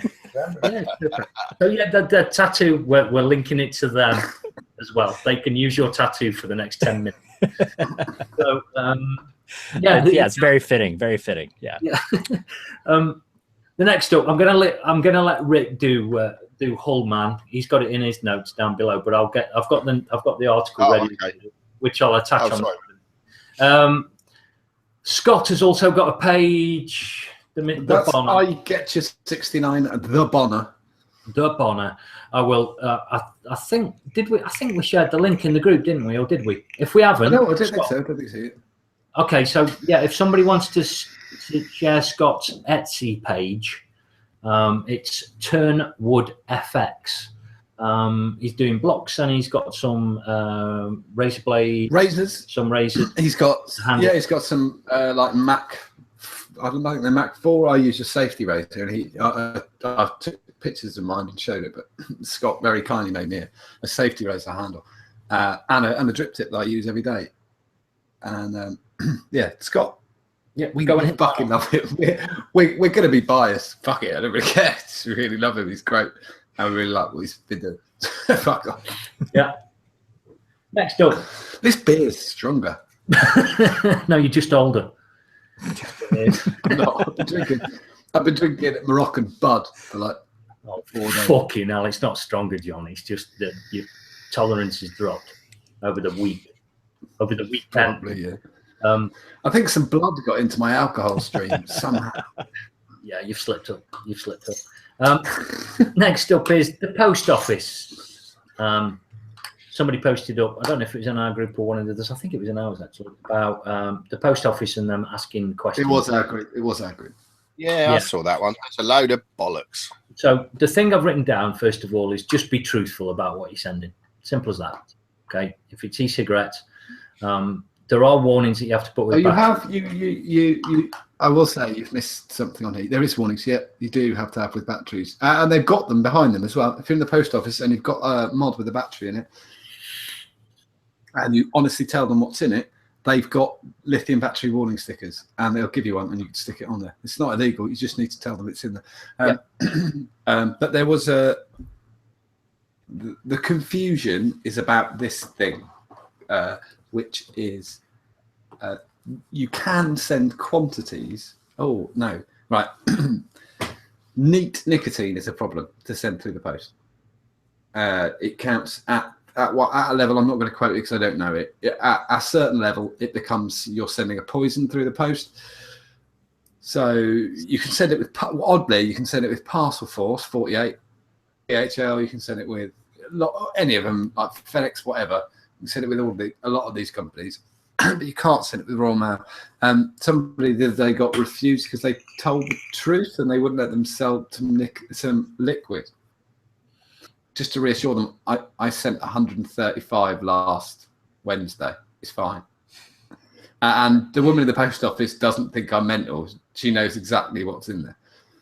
Now, the other thing that they said was that just to point out, the description of flame gives off a vapor conditions which would ignite. Now, e-liquid doesn't do that. So e-liquid is not a flammable material. It might be if you heat it up enough, but by the time you've heated it up, the cardboard box that's already wrapping it up is probably on fire as well. So if you, one other quick boring fact, if you're really bored, chemical flashpoints is a really interesting thing. I would Google the flashpoint of VG and PG. It's the point where it becomes flammable. I think it's about 40 degrees. It's not 100, but everything's got. I mean, I think petrol's minus 35, so that's more of a problem. Yeah. So yeah, just, and the other thing is as well, if anybody questions you, be nice. Don't be kind of aggressive as if they're kind of like, oh, I'm dealing with, don't take that tack with them. Be nice, because generally they'll help out. And the people in the post office are just doing a job. So, and then ask them nicely if they can just check the list of restricted or prohibited items, and if there are any instructions, and just go through it with them, because it'll be an education for them as well, and you're doing your bit then, because the next time they'll go, oh, it's you again, and you'll be on your merry way and you're fine and dandy. So I don't know if the last time I checked on sending lithium batteries, wasn't the rule that you can't send batteries on their own, but you can send them inside something like a device? You can send them. You can send them in a device along with 2 spares. Okay. Is the rule on restriction on the battery. You can't send them on their own. There are lots of things. And you still need to have that sticker. Yeah. Stupid. Yeah, but no.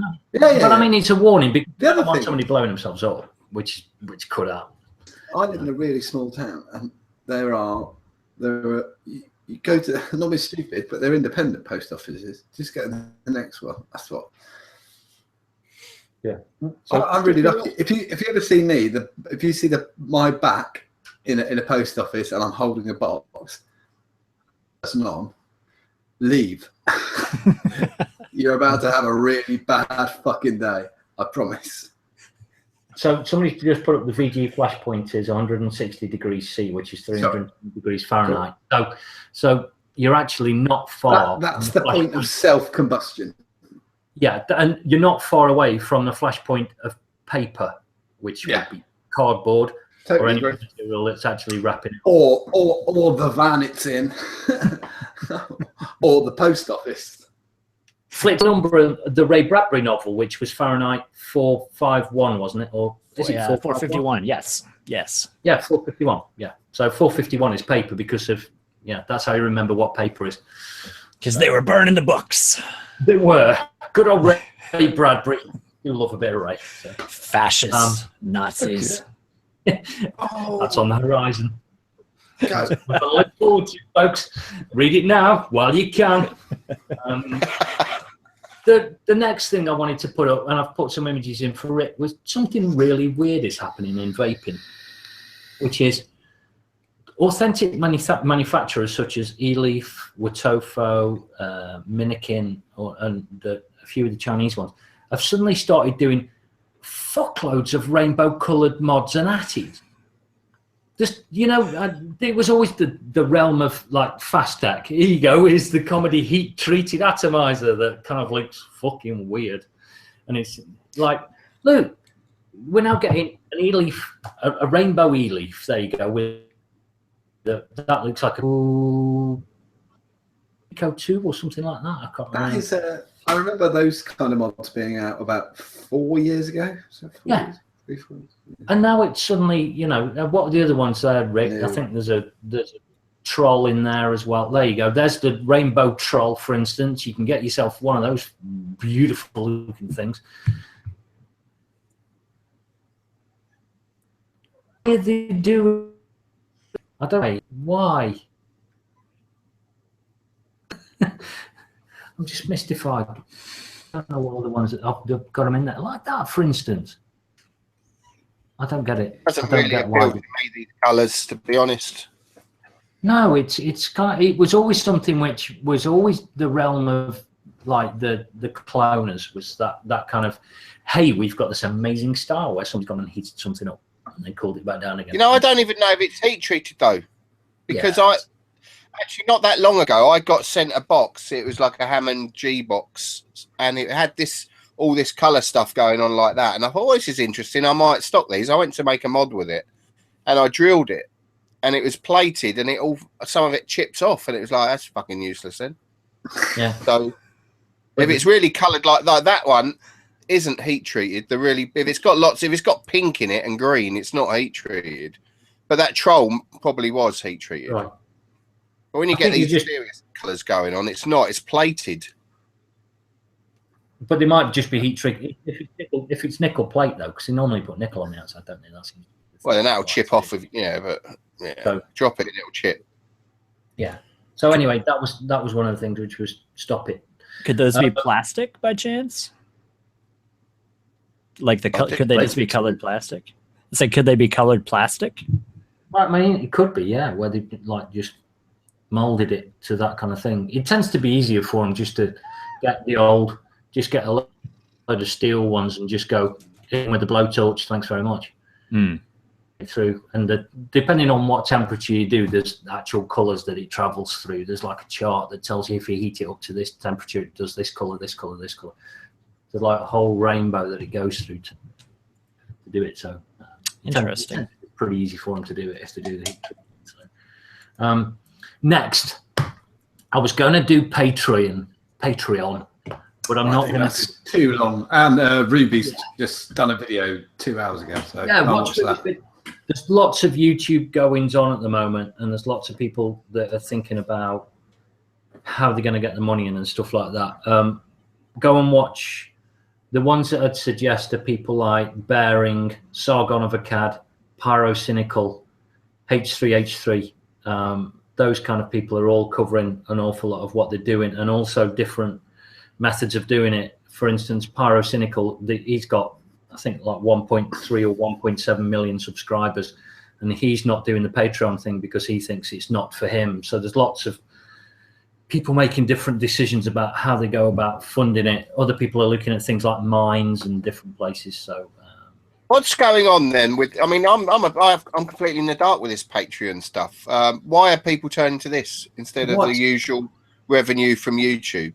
Well, what happened was that the Wall Street Journal got involved in putting an article out which said that a Coca-Cola advert or a Pepsi advert appeared on a video which was really unsuitable. That was one of them. The other one was adverts appearing on a video for a guy who was showing whether a stab-proof vest worked or not.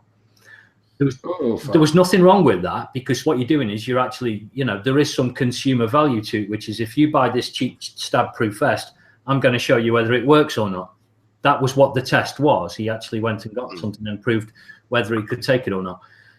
This then kicked off this whole thing with people saying, oh, well, you shouldn't be advertising on these things, to which a load of advertisers pulled out. They started to pull out. Now, what happened then was they've kind of swung the other way completely now, YouTube, and they're getting in people to, they're starting to use people in order to work out whether content should or should not have advertising on it.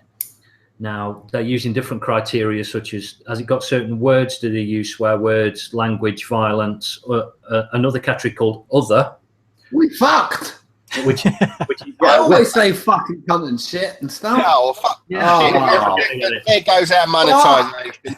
Yeah, this proves that we're not a monetized channel. Oh, stab a granny in the face. I'm never going to make anybody out of this.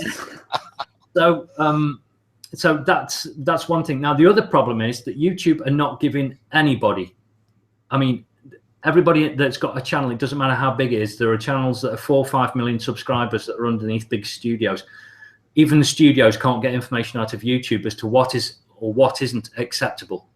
So everybody is just turning up and they're doing a video. When some people are uploading a video, they go to bed at night and they can see the markers in the bottom of the video saying, yes, you've got adverts on it. And then they wake up in the morning and they've all gone.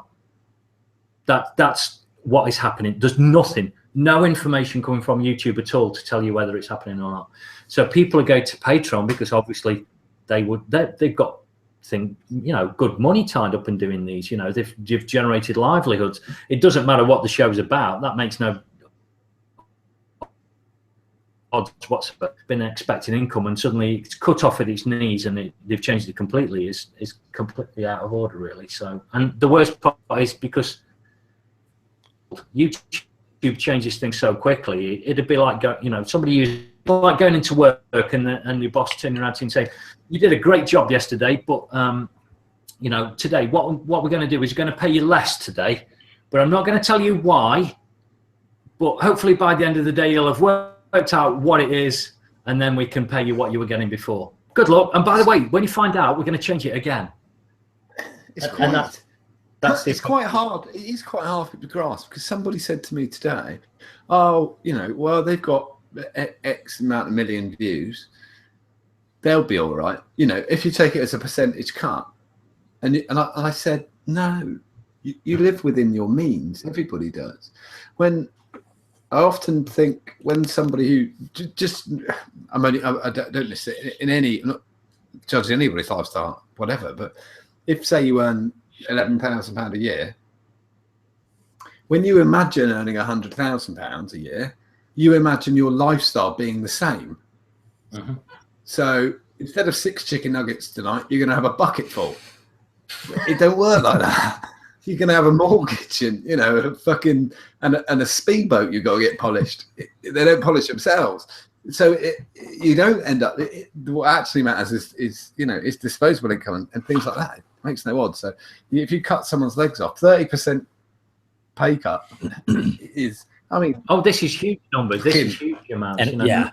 And I can tell you. Excuse me. I've got I have a friend that's a very popular YouTuber or a growing popular YouTuber, and he had said, and this is over, I think he's got like 1.2 million, 1.3 million subs.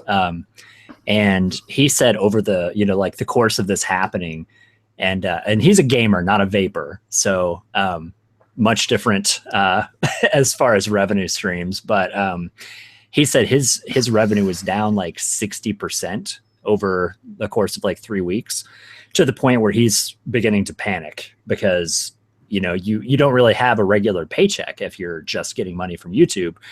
And for it to be down over 60%, like that was a huge thing. But he did say it's starting to swing back up. So something in YouTube is changing with all the stuff that they're doing. And it's one of those, like you were saying, they don't really say what they're doing or how it's happening. It's kind of, you have to be reactive to it. Like there's nothing proactive.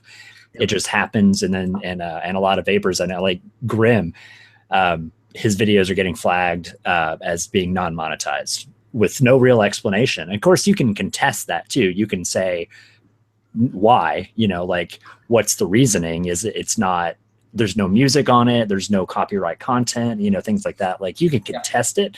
And they don't really say anything about it, but it's definitely been affecting a lot of people.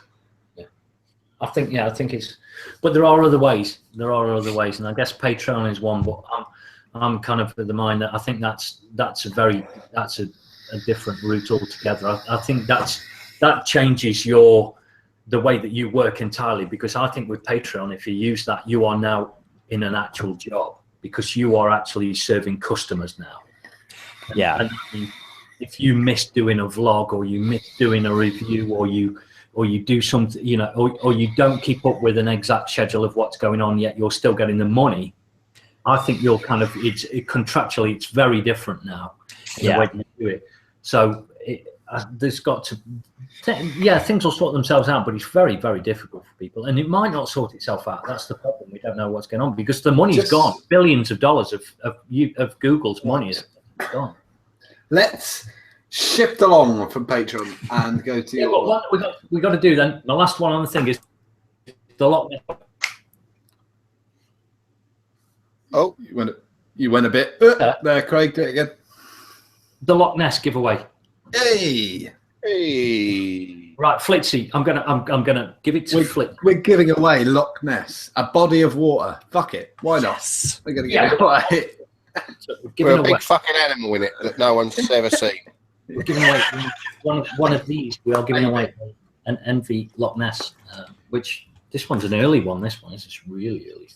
So this one, I got this before Mark or any of those people. So, Right, so I've got some pictures, right, and these are all of cookers. These are all of like the hobs on cookers, and I want you to pick your favourite hob.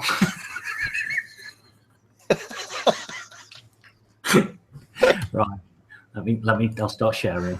Let me lay it up. Right, so here we go. This is going to be gripping fun. Right, so here we go. Right, the first one is we've got Dean Feeney's. Right, if anybody wants to comment while they're looking at the hobs and go too clean or or too sparse, yeah, I don't think he's put very much on there at all. Right. So we've got Dean Feeney. Oh, Eddie Woowa. Yeah, that's a reasonable hob. Yeah, he's done the honours with that. Right, Eric D. No, yeah, that's Eric D. So yeah, the clean. Dong Mac. It looks a bit like he's never cooked, actually, doesn't it? Yeah, it's quite cool. I quite like that. There's a really mad one in a minute. So, Eric Murray, who's got vape all over his pans. Everybody's going to get a shout. Right, next up, we've got Fizzian, which is kind of, that's... Oh, I quite like that. That's been used. That's a used one. It is, yeah. A little bit of use. What's this down the left-hand side here? Is this the dog bowl? It looks like a dog bowl. Yeah, I wouldn't have a dog bowl on the surface. Fitz, come on. Yeah, I think you've risked it there. I think you've got a bit too close to cooked and uncooked. Bad form. I do like the fact he's got like a rock hob in the middle. Quite like that. Oh, wait till you see. There's a beauty coming up soon. Right, too clean. Forget it. Too but it's got me on it. Got me on it. I'm on it. Yeah, so. That's never been used. That. So there's that one. Then there's this one, which it's got bits of a few crumbs, which is George Morrison. So he's got his one. Okay. Next up, Giles Slawson. This is quite. That is a snazzy. That's a double oven range. That is. That's a range master. That is. I know that. I like it. I like it. I like it. That's pretty posh, I will say. This one as well. This one's got a different layout. It's when you get these like one at the front things. And why is that? But that's not. That's on top of the surface. That's a man who's not even got it in the surface. Yeah. Oh yeah. You're right. Yeah, it's floating, isn't it? It's on it. It's on it. Yeah. You need to get a gas installer around to put that in. Yeah. It's not in, mate. Yeah. Next up, we got Ian Schwab. Oh, I do like a real cooker. I tell you what, that's a proper. He's got an eye-level grill, something that's banned in the UK. Yeah, that's a real cooker. That's what we all grew up with. That is. I like it. Eye-level. Yeah. That's how you cook toast. Eye-level grill. Good one, Ian. We've got one of them. Next, we've got the fact we're flicking through hobs and judging them. Oh, I like it. Good on. This is exactly what we want. This is just kind of like, good effort. It's obviously cooked something which is fried on the top as well. So it's got, yeah. Oh, there we go. We got a bit of reality here. Here we go. James Rocks. Look, bit of pasta. There's always the one bit of pasta from a meal a month ago. We like that. Just had Nick background as well. There you go, John. Yeah. Here we go. Bit more minimal. That's a bachelor. That's a bachelor. Is it not a bachelor or a student? So Jason Coppinger, that is. Next, we've got John Frape, who just went for the takeaway menu. Good man. Like the Frape. Yeah, so now we've got John Paul. Not John Paul Hess, just John Paul, this one is. There we go. Got some proper build up on the old hob there. That's nice to see. Yeah, so he's got a massive head. Got a really massive head.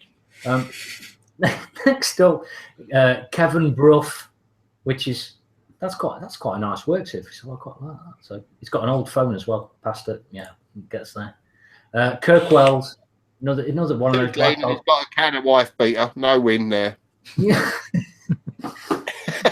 Magnus Persson. So he's got Ideal Home Show sticker on a saucepan. Has he got wire in a saucepan? Yeah, he's got coils in the frying pan as well. But he's also got an Ideal Home Show on the pan. I do like it. That's good effort, that one. Yeah. And then we got Mario. That's quite clever. I do like that. I like that. He's got iOS. That is good. So he's got that one. Craig, you're going to have to send that man. You've got to send that man some vinyls. That's good. Yeah, I know he got some because I gave him some of jam as well. So I'll sort them some out. Mark Perkins. It's been used. It's had some use. Oh, Mark Ryder. Too clean. I don't dripped it. No.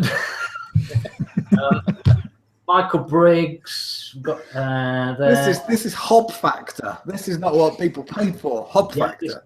This is it. Thermoflow. We've got Thermoflow there with a bit of vapor on it. Then Nice use. Mick Blizzard, that was. It's been used though. I like it. Yeah, Nick Kelly's got something with a tray. That's not in the surface either. It's on top. Yeah, you're right. Yeah, like. Well, it does sit on top. They do sit on top. Those glass top ones. Mine's flat. You cut a hole, but they do still. The glass still sits proud of the. Oh, okay. I'll give you that. Too clean. Rob Chopper Poke's got a bit of dirt on his. He's going for it. Oh yeah, I like it. Nice one, Rob. That is. I like the fact the back right. I use that back right for a bit of a boiler. That's just been boiling on this. Next overflowed. Robert Weir, who's just avoided the rest of it and just got a big pan and put stuff in it. So it's kind of. He's thought about to clean it. He's kind of got the whole handkerchief sticking out of the pocket effect of the cup. It's classy. It's classy. There's a bit of style there, isn't there? I think. That one's nice. Ross Jenkins. That it's very arty shot. That one. Reflection going on there. Yeah, it's quite smart. Roscoe. We've got Roscoe, the second man in vaping. Bit of use there. Yeah, bit of use from Roscoe there. Then we got Russell Hayward, who's got. Oh, god damn, that's a big. I hope he doesn't cook that lump of beef on top of the hob. I think it should go in the oven, really. Yeah, I quite like the fact that Flitz is here watching us judge on. Fucking hell! What the fuck is that? It's the best day of my life. Yes. How the fuck is that a hob? That's one. Well, it is a single wing hob. This is So we got that one. Who was that again? Sorry, that was Sandy Sandpan. That was. Oh yeah. Good model. Scotty Bogfoot's got a proper dinner there. It's kind of like, but I don't trust this because all of his cutlery at the back there and his pans, they're all clean. Yeah, he's got a cooked meal. I don't know how this happened. Nah. Shenanigans. Shenanigans. Stuff as he went along. Shenanigans. The Irish pub. We've got a vape shop in the kitchen there. Yep, Simon Sawyer's. Saint Simon. Craig, you're gonna have to start whipping through. We've done 10 minutes of hop. We're running out of hop material. Oh, that's a good hob. Right, but we're going to go back. I'm going to go back to the one that I think.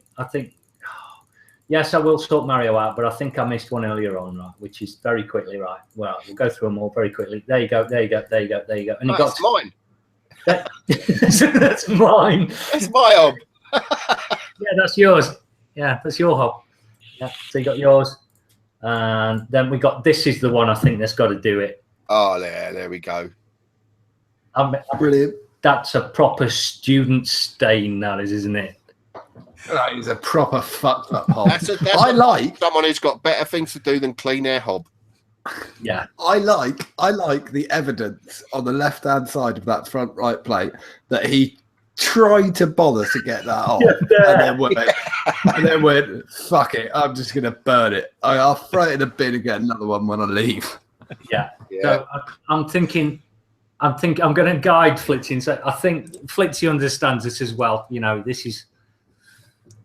I like that one. Yeah, I like that one and the pasta covered one.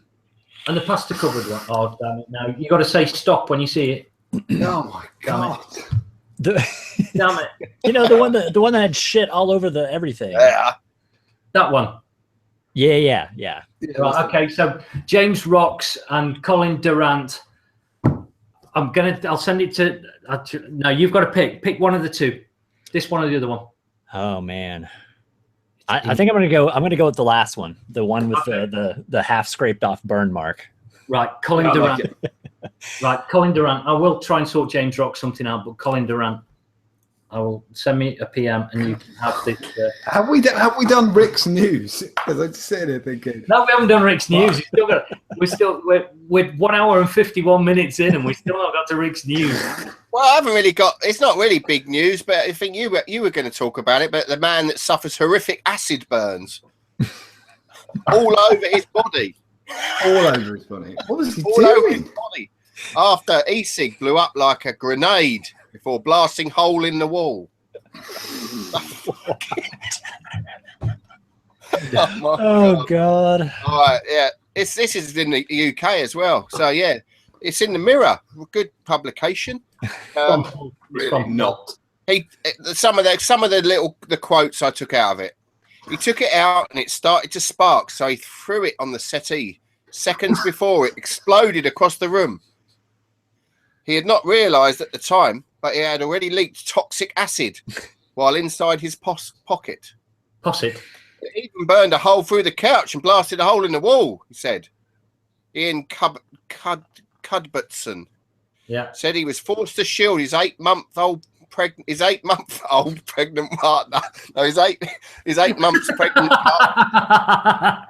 It is from Hull. It's possible. Yeah, it is. Yeah.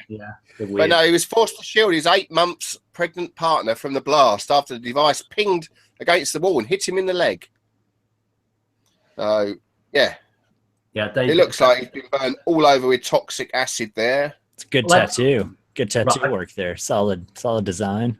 I'd just like to point out he had a press photographer go round to his house and he still wore a pair of tracksuit bottoms. And he cut a hole in it. What makes me laugh, I see this all the time. You can always tell the class of someone who went to a tattooist to get the outline and never went back to get it cut in. You know they're a classy fucker. If you scroll down on that, right? If you scroll down, £800.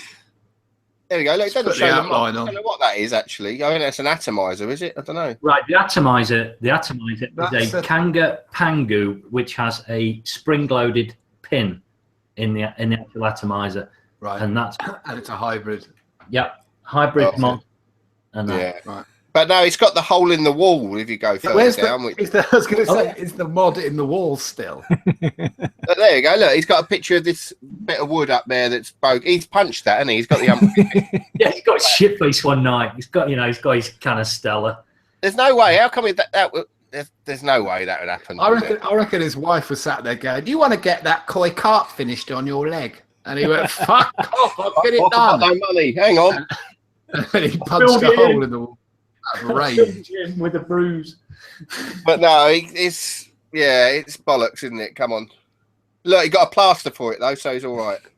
That looked like maybe that was his new tattoo. He got a tramp stamp. I like the fact he's got 2 tattoos that hadn't been filled in. Like, I wonder if the tattoos went, "Do you want to fill this in while I'm here?" No, just do the outline for another one. Well, we've seen a few pictures of him, but I don't see horrific acid burns all over his body there. That's a bruise on his leg. That's a bruise. That's his wife kicking him for having not get his tattoo done. He's been paintballing, and he just got hit with a paintball. It's not a burn. And also batteries not a burn. And these batteries don't have acid in, as Mooch pointed out. Yeah, they're not. No, they're lithium. There's no acid in them. Mooch posted up going, "These batteries don't have acid in them." While we're talking about bums and stuff, yeah, I just wanted to say, it's funny when you hear what's going on in my head. UK Squonkers are doing a raffle this week. A big raffle. It ends on Sunday. If you're a member of UK Squonkers, and there's 6,500 of you that are. So get over there. They've got some incredible prizes by a lot of people. I'm just going to quickly run through this. I promise I'll do. I spoke to Mark Robson briefly earlier, so I said I would. Let me just find it. I copied that bloody thing. Mega raffle. It's called mega raffle. Where's the mega raffle? Fucking mega raffle. I'll find it. Keep talking. Anyway, talk look, we're following on from that one. It's one that it's a good job we got Flitzy on. Really, I just saw an interesting article. Not bullshit at all, but talking about bullshit. Right. And it's an American article, and it's what E6 can teach us about fake news. And I think I'll have to post a link up to this. It's actually really informative, and it basically says everything that we've said about media spin, and it's funny because it actually falls on the side of Donald Trump a bit, right? Where he calls it how he sees it, which is about fake news, and it's actually fake news is now becoming more. People are becoming more aware of fake news, and they're basically highlighting all of the spin that goes around the e-cigs and how it could be the best thing for vaping in America that Donald Trump got elected.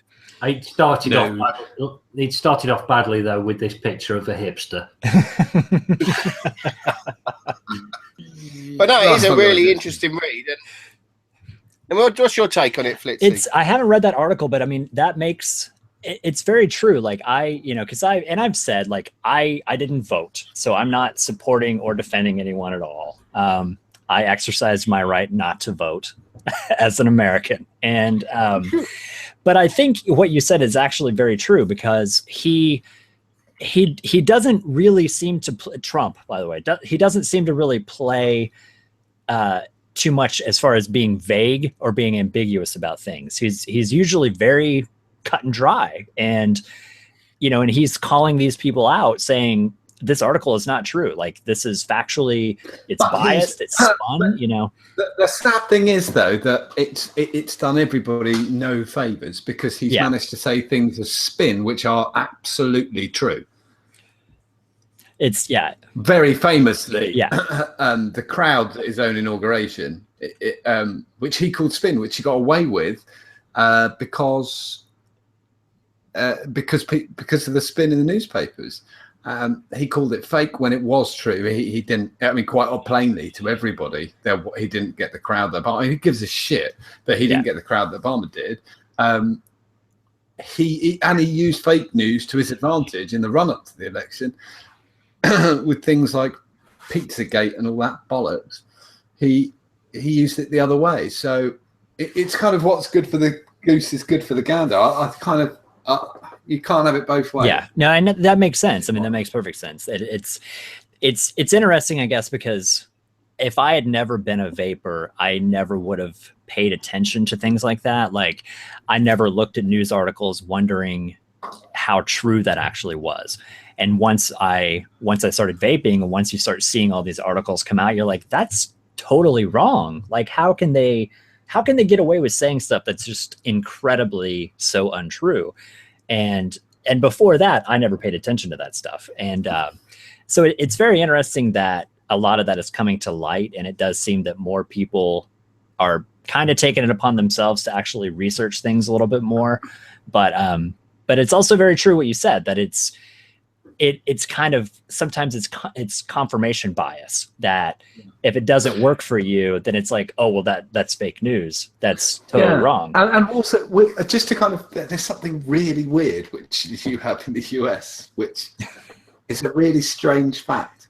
I mean this, I don't mean in a bad way at all. It's just really interesting as an English person, which is, our country is so much smaller than yours. And but so many more people here read the news than in the US. Yeah. So the biggest selling newspaper in the US, I think, is the New York Times, and it's outsold easily by the top 5 UK papers. Well, technically speaking, the Daily Mail isn't a newspaper. No. But I find that incredible that most people in the US don't read the paper at all. Yeah, would never. Because I think that's been kind of a paradigm shift that I know, like my parents' generation, because that's how you got the news, is you would watch it on local television or you'd read the newspaper. And I never grew up reading the newspaper. Like, my generation, I just never, and me personally, I don't really follow a lot in the news because most of it's already happened. Like, there's a lot of stuff you really can't change. You can't do anything about it. It's interesting to know. It's not news, it's the olds, is what you're saying. Exactly. Yeah. Like, it's already done. And so most of it's just like, that happened. That's interesting. But yeah, not a lot of people. And it's funny because it's kind of a tangent, but I posted something today, speaking of Trump again, but he signed this other executive order into play that he's wanting all of our national monument stuff reviewed. That apparently a president, this is another thing I didn't know, a president can basically name anything they want as a national monument to be protected. Yep. No one really questions that. And so he called that into review, and it's like, hey, I want all this shit reviewed because we could probably have tons of land that's marked off that's not even part of the monument, or it's a bullshit monument.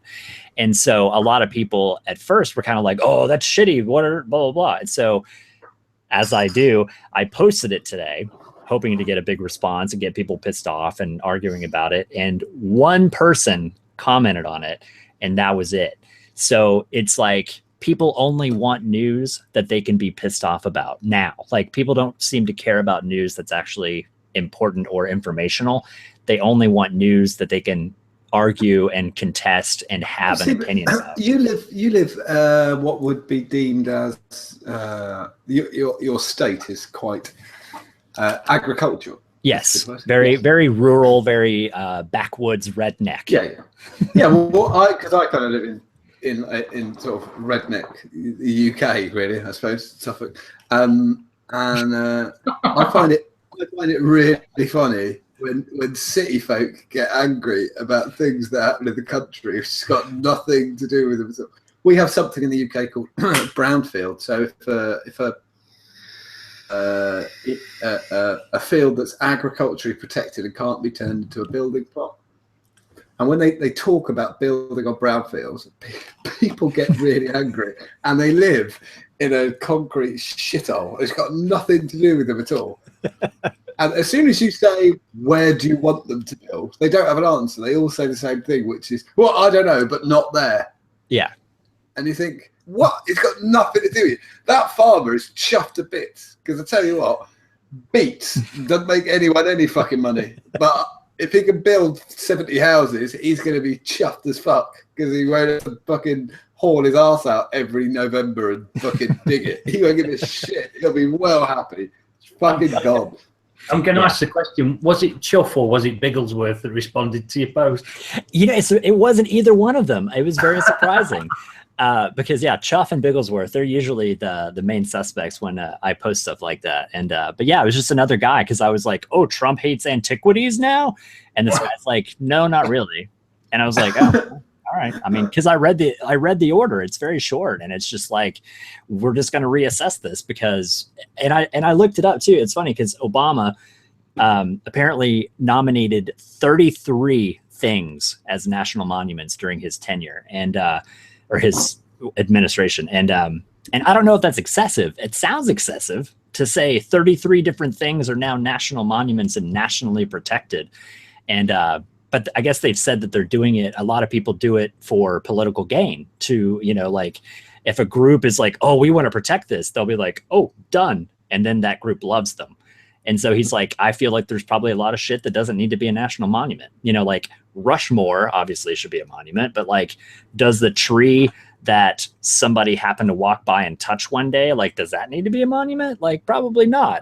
I guess it gets a little bit difficult. Let's say if you something like Badlands storm that happened over Twitter. You're kind of cutting out. Badlands, you know, the Badlands. Oh, account, yeah. You know, whether they suddenly suffer from the consequences of having posted up lots of tweets against him at the time, whether they might suffer from the consequences of all of that. But yeah. Anyway, we are 2 hours and 5 minutes, and Rick, are you going to? Can I just really quickly do because I did say I'd do it. I just do the UK Squonkers that I fucked up. I'm just going to read the post, to be honest, by Carl Jeffries on UK Squonkers. As I said, it's on until this Sunday. There's 28 prizes. So here we are with the mega raffle. I have to say it's one hell of a raffle. For those who do not know, UK Squonkers in the past 2 years since we started have raised just short of £32,000, $41,000, for a charity that is close to its heart, children with cerebral palsy, to improve their future opportunities in life. We have, and there will be, obviously, as many prizes as there are, there will be winners, and it's going to be drawn this Sunday. So if you're a member of UK Squonkers, go over there and buy some tickets, because it's a very worthwhile cause. Cool. Rick, sorry. Right. Go on then, Rick. I'll tell you what, we'll end with... Is it that time? We'll end with Rick, and then I'll save my tweets for next week. Okay, it's that time then, is it? It's that time. Yeah. What showcase of the week time? There we go. that time again, isn't it? It's that time. Right, I've got a couple of mods to show you this week. And let's just go straight into it, shall we? What do you reckon of this mod? Oh, that's a bit nice.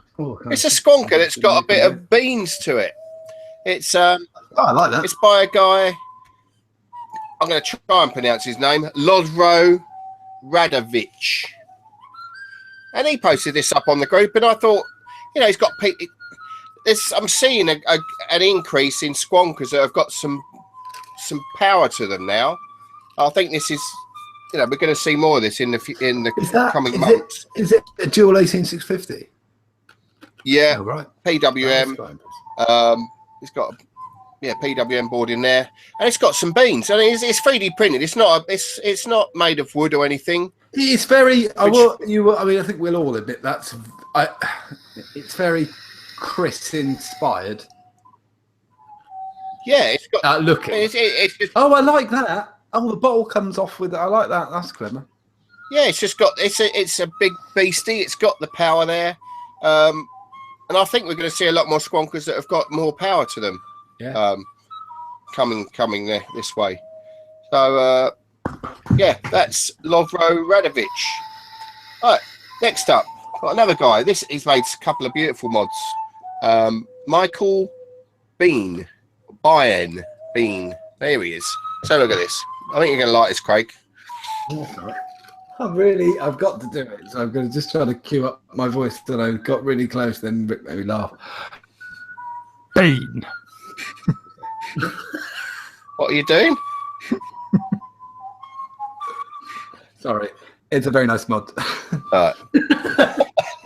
Yeah, what do you think of that though? He's made these mods. Don't know about the drip tips, but they're pretty tasty, aren't they?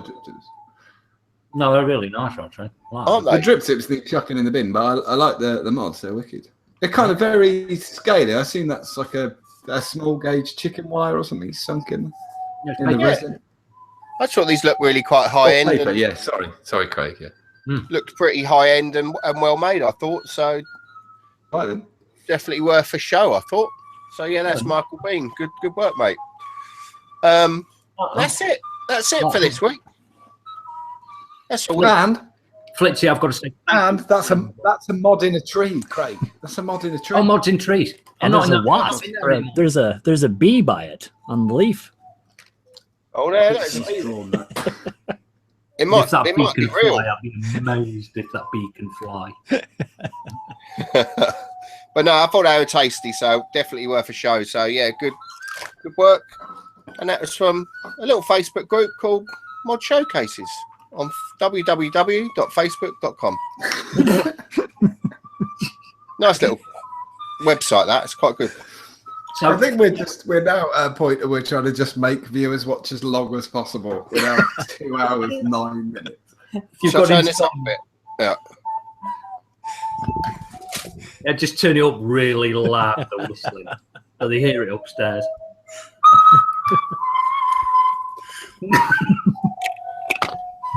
It's quite happy and cheerful. It is Left Bank 2, I think it. There we go. Anyway, that's Mod Showcase. That is the whistling tune, inspired by Tony Hart from Take Heart. When I was a child, the Delta. He turned into a pedo, didn't he? Did he do some stuff? He was never caught. No. Tony Hart. Don't ruin my fucking childhood like that. I think he did. I think he went a bit naughty, didn't he? No, he didn't. Tony Hart. Oh, didn't he? I thought he did. He was one of the all right ones. I think. All right, I always Will thought Ferris was a came kid. to our school that time, but never mind. We might not be the best people to tell him. We're calling social services. I remember hearing a few years ago, and it really made me laugh, that Roald Dahl, when he was doing book tours, the one thing he really hated was kids. And he would quite often swear, like, "Oh, for fuck's sake!" Jimmy Savile used to This say made that, me laugh. didn't he? Whoa. Anyway, on that bombshell, Jangle, jangle, jangle. let's finish on a Jimmy Savile impression. He didn't mind. You're right. Oh, we shouldn't be laughing. We're not laughing at this. We're not condoning it. God, no, we're not. No. Right. Anyway, thank you very much. This has been the Ideal Home Show, and it's been Thank you, Thursday night, and it's been 78. Thank you very much, Flitzy, for very capably covering a Richard spot. We'll see you again at 9 p.m.-ish next week, only on the home page and only on our YouTube channel. Thank you for having me, by the way. It's been a pleasure. Thank you. Thank you. That's all right. We'll have you again, no doubt. Watch your monkeys, folks. Ta-da!